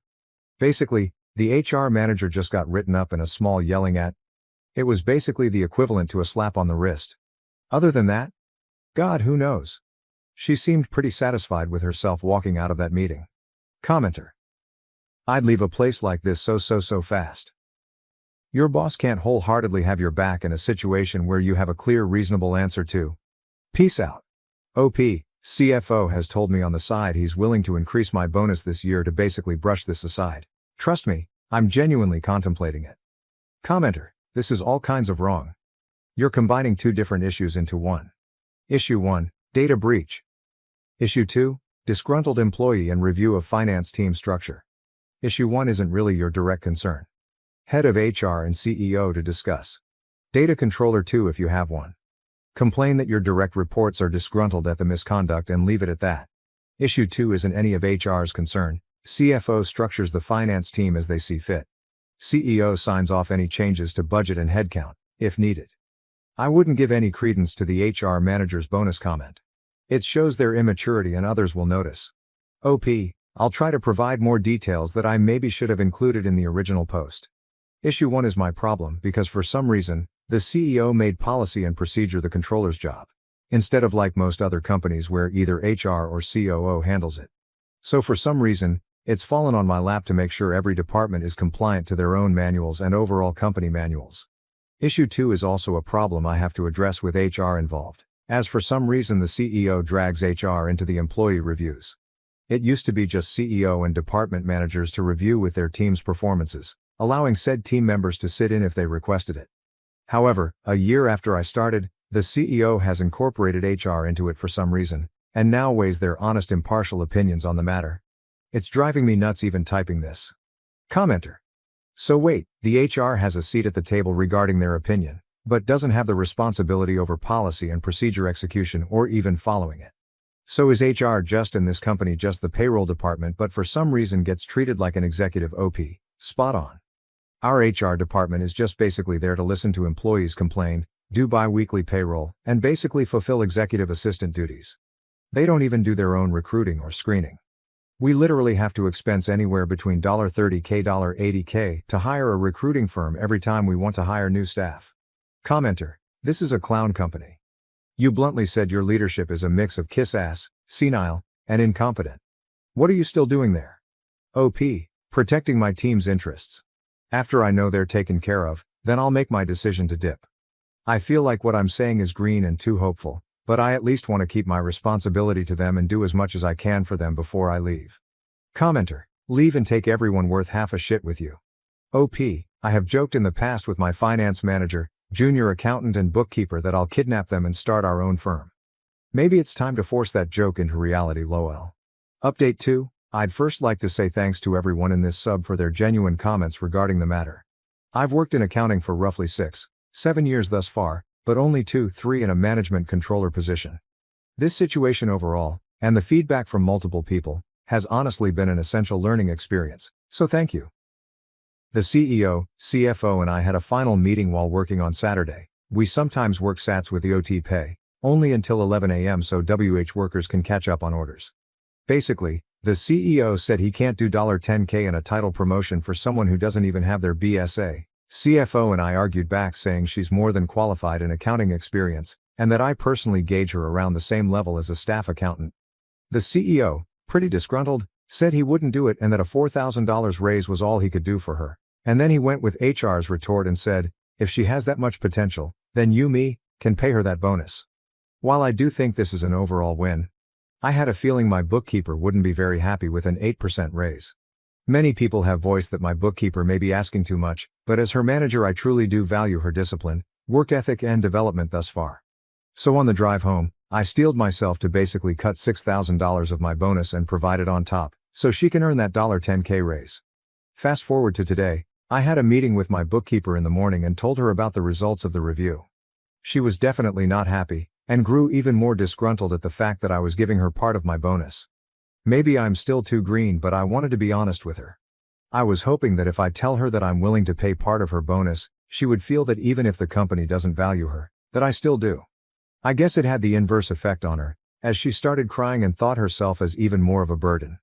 I told her that if she needed, she could take as much time as she wanted to think about the offer, and no matter her choice I'll support her. About 20 minutes after the meeting, she asked if we could have a follow-up meeting. Moment we get in, she bursts into tears again.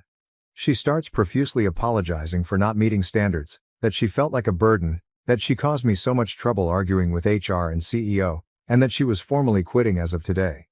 I tried to tell her that I do not blame her, nor think she is unqualified, because I meant it, to try and calm her down. I tried to diffuse the situation the best I could, by telling her I'm not giving up on her review and that I'm still pushing etc. But nada. She left as of about 20 minutes ago writing this post. Last thing she asked me was if I could help her update, revise her CV and if I could get in contact with my network connections, to which I told her of fucking course. I'm writing this on my early lunch break because I'm fucking shattered. I know I can only provide her some connections and maybe a great recommendation letter, but I genuinely feel like I let her down. This is a crushing defeat for me, and I'm pretty exhausted trying to cope with it as it's my first time in management dealing with this. I couldn't do it, guys, and it's the worst fucking gut feeling I've ever experienced in a long time. Relevant comments. Commenter: what else do you need to see to convince you that they don't give a fuck about you or anyone else?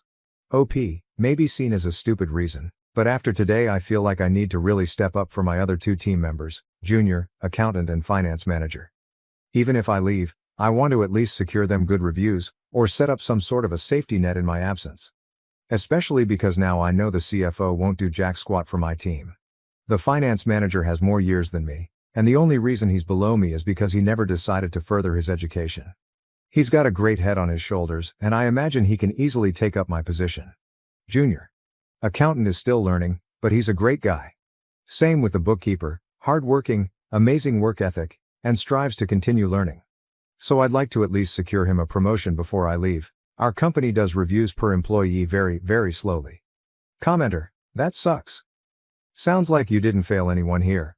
The leadership put you in a no-win position, and in doing so revealed how much they value you, your team, and your function as part of the business. The real question is, what is your next move? OP. I've never stared at my CV this long in my life. I'm contemplating leaving, but going to first entertain the idea by looking at job postings in the tri-state. And I appreciate the kind words, but this was a great learning opportunity for me. Albeit in hindsight, I'm extremely bitter about losing such a talented staff member. Commenter, open feedback. As a manager, you shouldn't have told that much. Being a manager is not simply being transparent to those around you, but more being transparent while filtering the noise, reformulating bad news. It's also about putting things into perspective, especially for new, young hires. You could have presented the 4K raise for the bookkeeper as a win with an incentive to have them get their degree. Here's already 4K and we can discuss compensation further once you get your degree. If you really insisted on getting her 10K while axing your own bonus, you should have never told her where it comes from. In essence, you guilt-tripped her. There was no reason to give her the full explanation in that case. From my perspective, you were too empathetic with your employee. Remember, they had already gotten a hefty raise after only a year or two within the company, and I remind everyone here they're only 25. Are yet to have a degree, and then you get her another 8% while her title or education hasn't evolved. You should have put things into perspective and rationalized the situation. Instead, you've pressured your employee into rethinking their career choice, and feeling guilty about getting a raise since you explicitly told her it comes at your cost. OP, I appreciate the feedback. I guess I did begin taking a more subjective stance on the situation, as I tend to pride myself in trying to be a good team manager.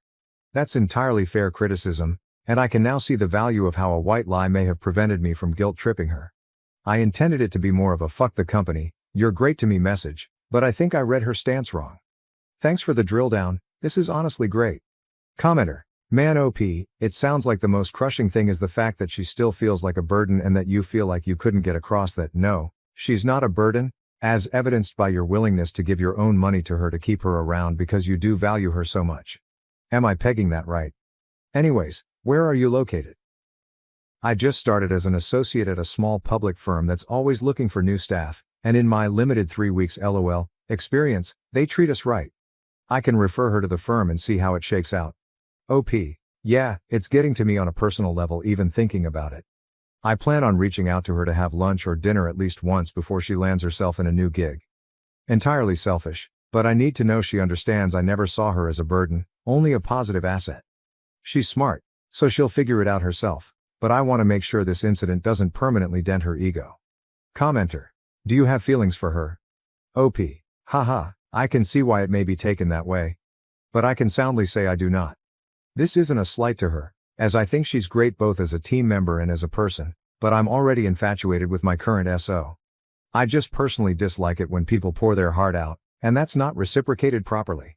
As her ex-manager, I still feel like it's my responsibility to ensure her some closure on that front. Commenter, please update us with the CEO's reaction. Do they realize they might be losing you as well? OP, I'll try to make another post if I ever make a decision. I don't want to seem like I'm milking this situation for karma or something.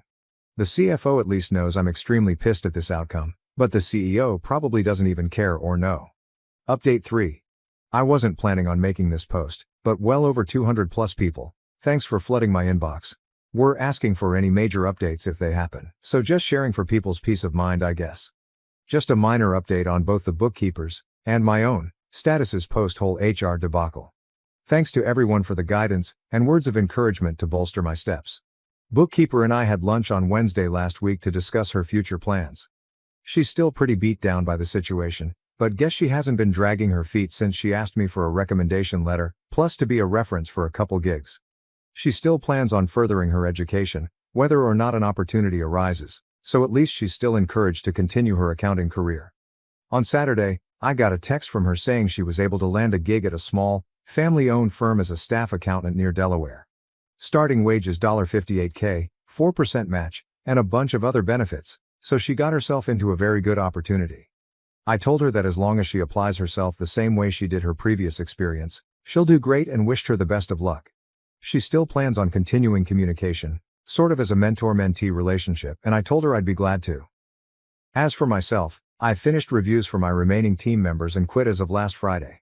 I wanted to make sure my team was well taken care of, so that my exit wouldn't leave too much of a gap in work for them. Managed to get my junior accountant promoted to accountant plus a 10% raise, so pretty glad I got to do one thing right there. To no one's surprise, the CEO and CFO were blindsided and tried to retain me in a panic on Friday when I was packing my stuff. Pretty much forced me into a meeting, offered me $24K, 8 more days of PTO, and let me WFH on Fridays, even though that's not really a perk for me. As much as I would have loved to have lived everyone's quitting fantasy here, I just simply left it as this summarized. If they truly valued me, as well the efforts I've made to improve this company, they would have listened to me at the start instead of scrambling like idiots last second. I left, and then the CFO sent me one massive text, not even a call. Basically begging me to come back LOL. I just ghosted him because he's pretty useless in terms of connections. I have no plans to job search at the moment and may be thinking about enjoying a couple weeks to myself before I continue my career. I have notified some of my connections that I'm free, and already being headhunted, so I'm fairly confident I can enter a gig when I need to. Pretty grateful for that, honestly. Been enjoying my Monday thus far at home, finally catching up on the boys and 3-body problem. I personally think this is a win-win for both the bookkeeper and myself, but thank you everyone for the advice. I've also been curious about other fields in accounting. I've done PA at B4, worked at local firms, and an industry S-Corp gig. So if anyone has any recommendations to explore, I'd be down to explore them too. Relevant comment. The HR manager sent me 4 emails regarding updated offers. I know in the post I mentioned only the final offer they gave me, but it was originally much lower LOL. First offer was just a $8K bonus on top of my current bonus LOL, which is not much. Second and third offers were minor add-ons. So they were still cheaping out on me until the very end. As for any personal reactions, nada. Guess the HR manager is too egoistic to admit they've screwed the pooch on this one. I told my finance manager to keep me posted if the HR manager gets any reprimand from this, haha. We've been married for 6 years. While pregnant with our third, I discovered my husband had been having a 4-month affair with my best friend. OP and her husband had been together since she was 19 and he was 22. Married for 6 years now with 2 kids, third baby on the way. She found out her dad has cancer. Her mother passed away when she was 12. OP's husband has been very supportive from day one and suggested that she step away from her job for a while to take care of her family. OP has her best friend who she knew since they were babies. Both families grew up together. After going to wake her husband up, she discovered her friend's text messages to him from his phone. Realizing it has been going on for 4 months that OP's husband and her best friend have been lying to her. She tries to figure out what to do next that she knows now about the affair. Update 1. OP spent a good amount of time gathering and documenting everything she has on her husband and her best friend. Used her dad's hospice care plan as a front cover so her husband doesn't know she knew. She is thinking about going back to work, but working with a lawyer first to get things in order should she move forward with the next steps of her life. Per her lawyer, OP doesn't have to worry about her inheritance from her parents, which her husband cannot touch. While her husband was at work, OP revealed what took place between her husband and best friends to their mothers, who are now upset about the whole incident. Met with the lawyer, OP gets her finances, logistics, and everything in order to make sure she is in a good position to go after her husband and best friend. Update 2. OP provides a quick summary on how things went so quickly in the last couple posts. She was able to meet with her OB/GYN on the same day to get checked, all clear. Several more tests were done and waiting for the results to arrive. OP met with her lawyer to go over everything, including her husband's financial records that she got a hold of to make sure her bases are covered. If everything goes well with what she got, OP should not have any problems with getting the divorce papers within a month. Angie and Ruth, MIL and ex-BFF's mothers, told OP what happened after both sets of parents confronted Tyler, ex, and Jess, ex-best friend. All 4 are very upset with both for the affair. Tyler and Jess have been cut off from their families. Tyler discovers OP has moved her stuff and their children's stuff to her dad's to get away. He went to look for OP, but she wasn't there. She left for her dad's cabin with her kids, now away and safe. Tyler gets arrested after trying to break into OP's dad's house, not cabin. OP had to get a therapy session in order to talk things out from her end and will set up therapy sessions for her children as needed. Per her lawyer, OP is now collecting all text messages from Jess, who told her to fix everything, especially her parents cutting her off. Blamed OP for stealing Tyler from her. Tyler has begged to reconcile, but OP isn't giving in. He doesn't know about the divorce papers yet until he would be served with them. OP suspected Tyler and Jess won't be staying together since their parents have confronted them. Jess's brother, Jake, is on leave from the military. He is stepping in to help OP and her family per Angie and Bob. OP thanks the Redditors for the continuing support as she deals with the whole situation on Tyler and Jess. Update 3. Tyler finds OP's post and asked if she is serving him the divorce papers. OP said yes. He begs for forgiveness for his behaviors toward her. OP makes regular meetings with her lawyer to make sure she has everything as needed to make things smooth. Jake is doing great, being a great support system for OP and her children. OP's dad is not doing well, now in the hospital for a while. Kids are adjusting well along with therapy already set up to cope with the unexpected events in their lives after moving away from Tyler. Still pregnant for a couple more months. Update 4. OP's dad has died. Her marriage ended in dissolution after Tyler found out about being served with the papers. Per her lawyer, the dissolution process was quickly and smoothly after Tyler gave OP everything she asked for in the prior divorce papers. OP has full custody of the kids with visitations for Tyler. Therapy is going on for OP and her kids. Still pregnant, but the baby is doing well.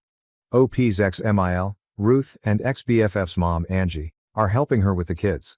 All three women are on great terms with each other. Jake has gone back to his active duties but will be back to help OP and her family. Their friendship is going great and might be moving on to the next step, but Jake and OP are taking things slowly. Tyler and Jess are no longer together. He has left Jess, who has been blacklisted from her family after the blow-up. Update 5. Mill and Angie are taking turns spending the night and days with me for the first 6 weeks until we get acclimated. I told them they didn't have to, but they insisted. Honestly, I'm grateful for it.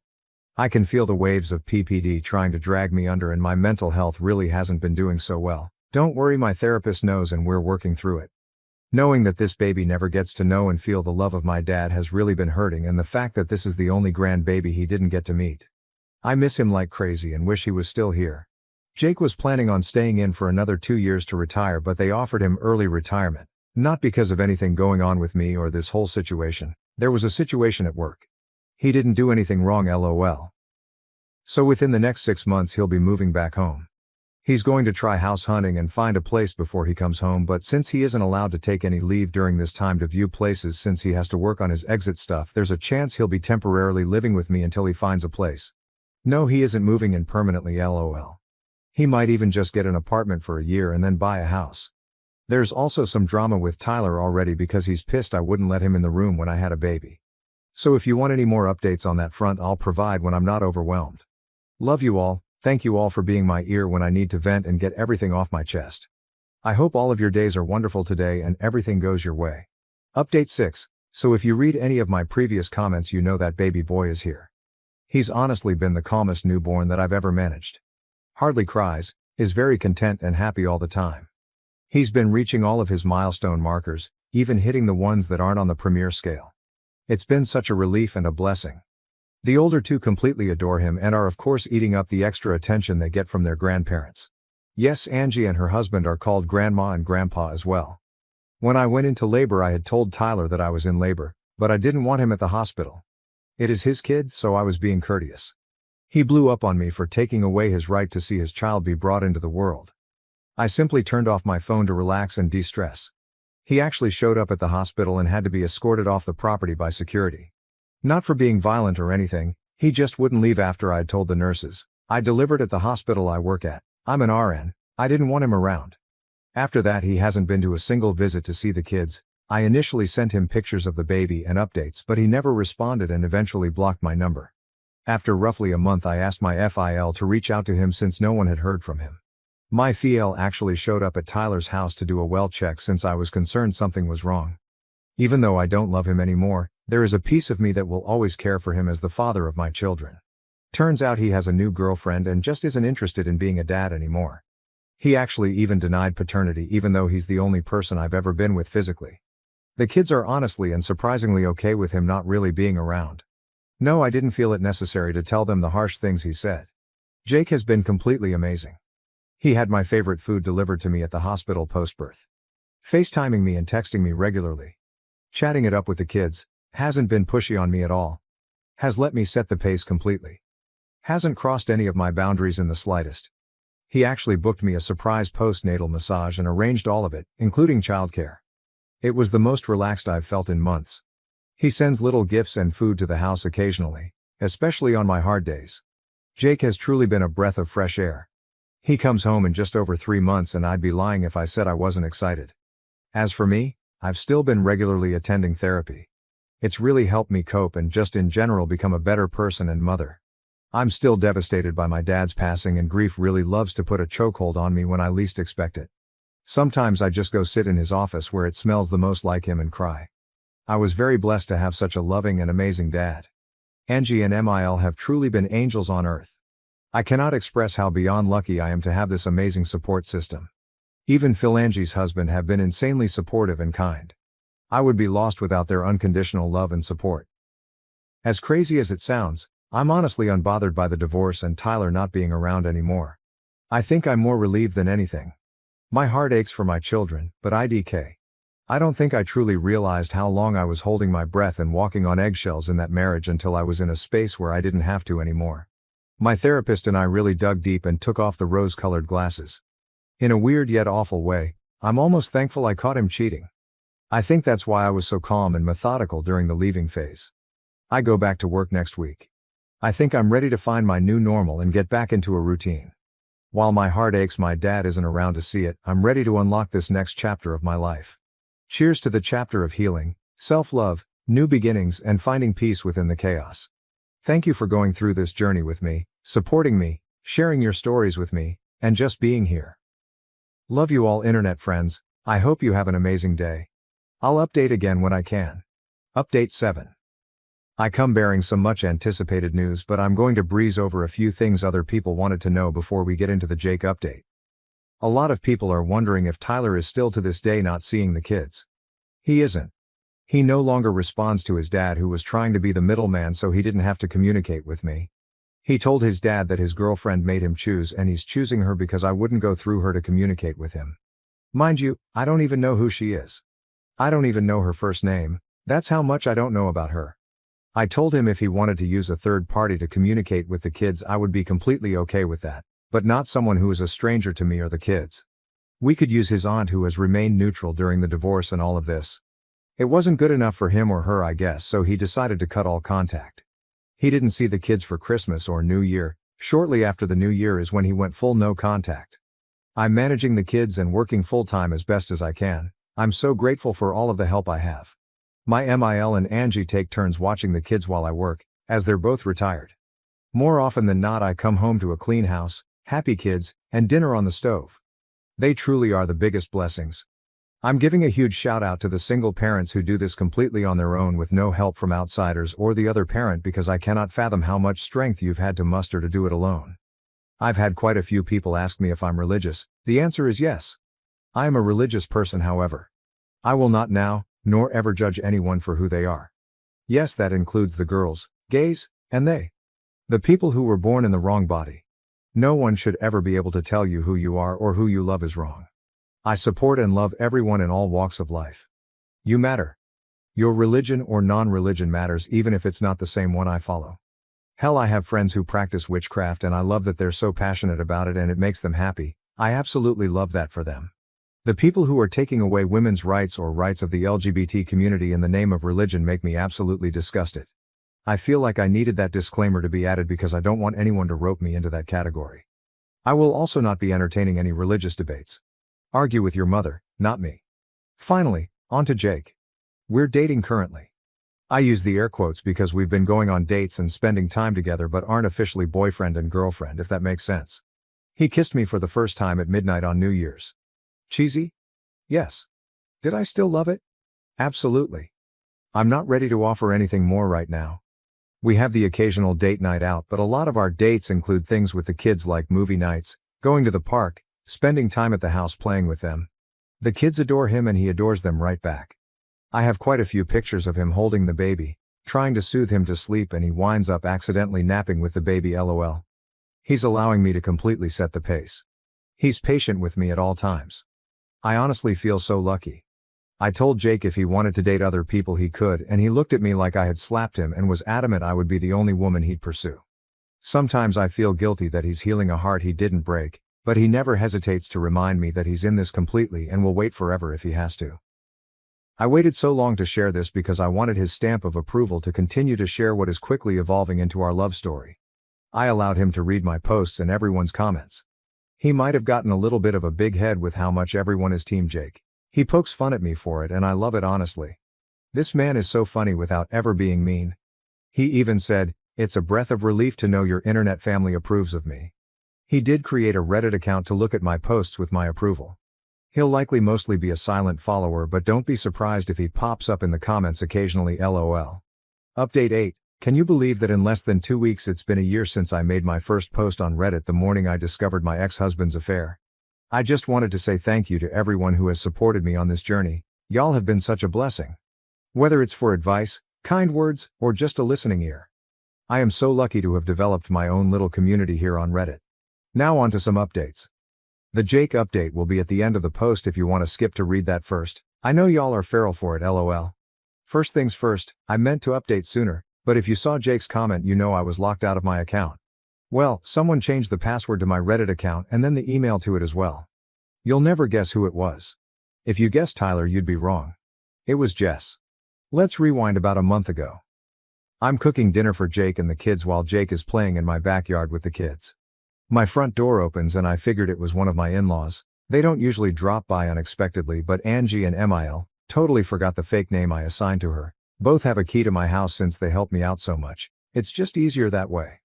Imagine my surprise when I'm chopping up carrots to see Jess waltz into my kitchen. I simply pointed the knife at the door and told her to get the hell out of my house before I called the cops and pressed charges for breaking and entering and trespassing. I wasn't concerned with how she got into my house. I keep my doors locked 24/7. Call it paranoia if you will. I just wanted her out and would figure the rest out later. She started screaming bloody murder and was calling me psycho for threatening her with a knife. Jake heard the screams and rushed inside. His immediate response was to restrain Jess because he thought she was hurting me even though there was a solid 10 to 15 feet between us. He dragged her out of the house and told her to leave. She was screaming that she would ruin my life and all she was coming over to do was ask for forgiveness. Well, she called the cops on us and made up this elaborate story about how we lured her to my house to set her up, how I tried to stab her, and Jake was punching her repeatedly.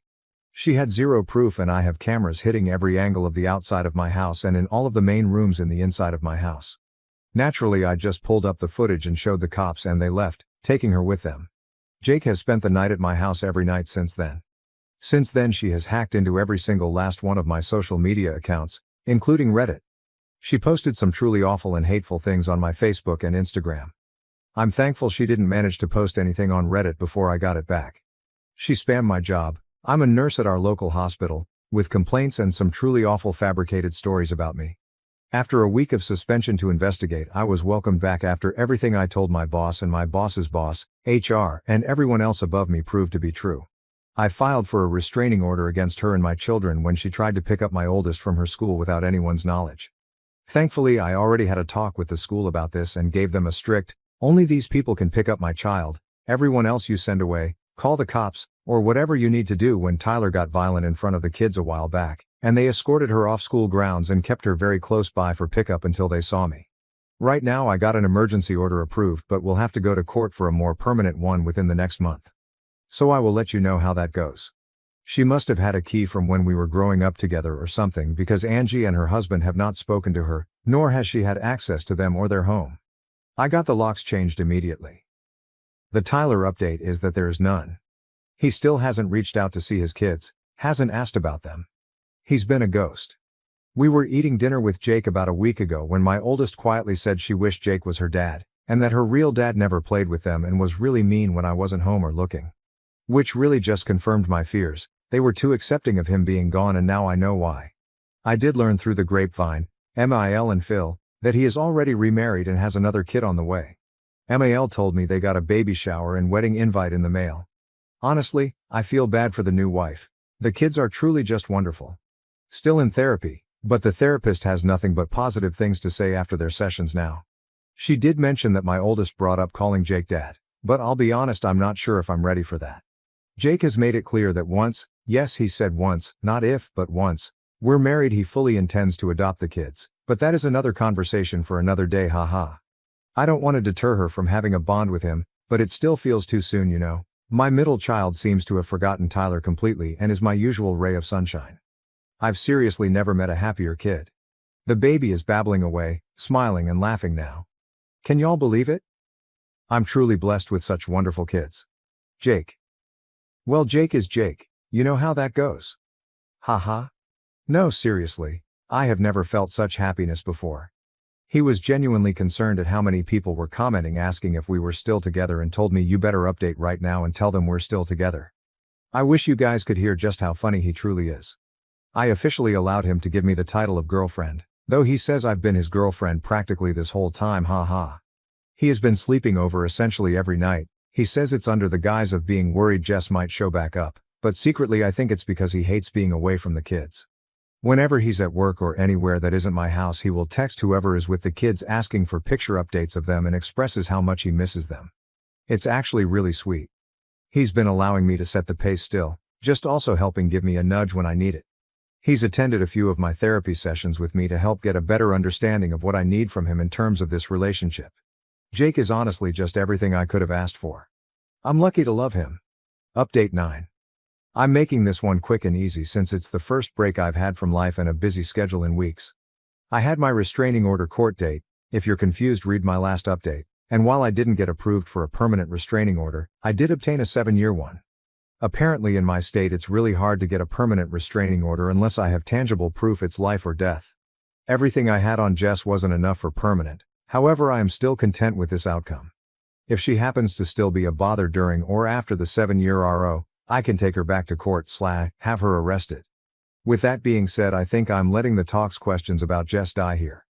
I love relating to every aspect of my life, however I don't want her to try to use anything I say about her, even if it's under a false name and protected identity, to say that I've been breaking the RO.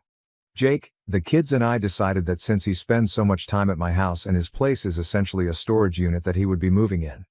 And before anyone has anything to say about it being too fast, please know I have known Jake my entire life. That's not exaggerating? I've literally known him my entire life. I am comfortable and confident in this choice. Tyler is still a ghost and still has made 0 contact attempts. The kids are beautiful, loved and thriving. Sorry for it being so short and sweet, but life has been kicking my ass between sleep regression, lawyer meetings, court, work, and my older 2 extracurricular activities.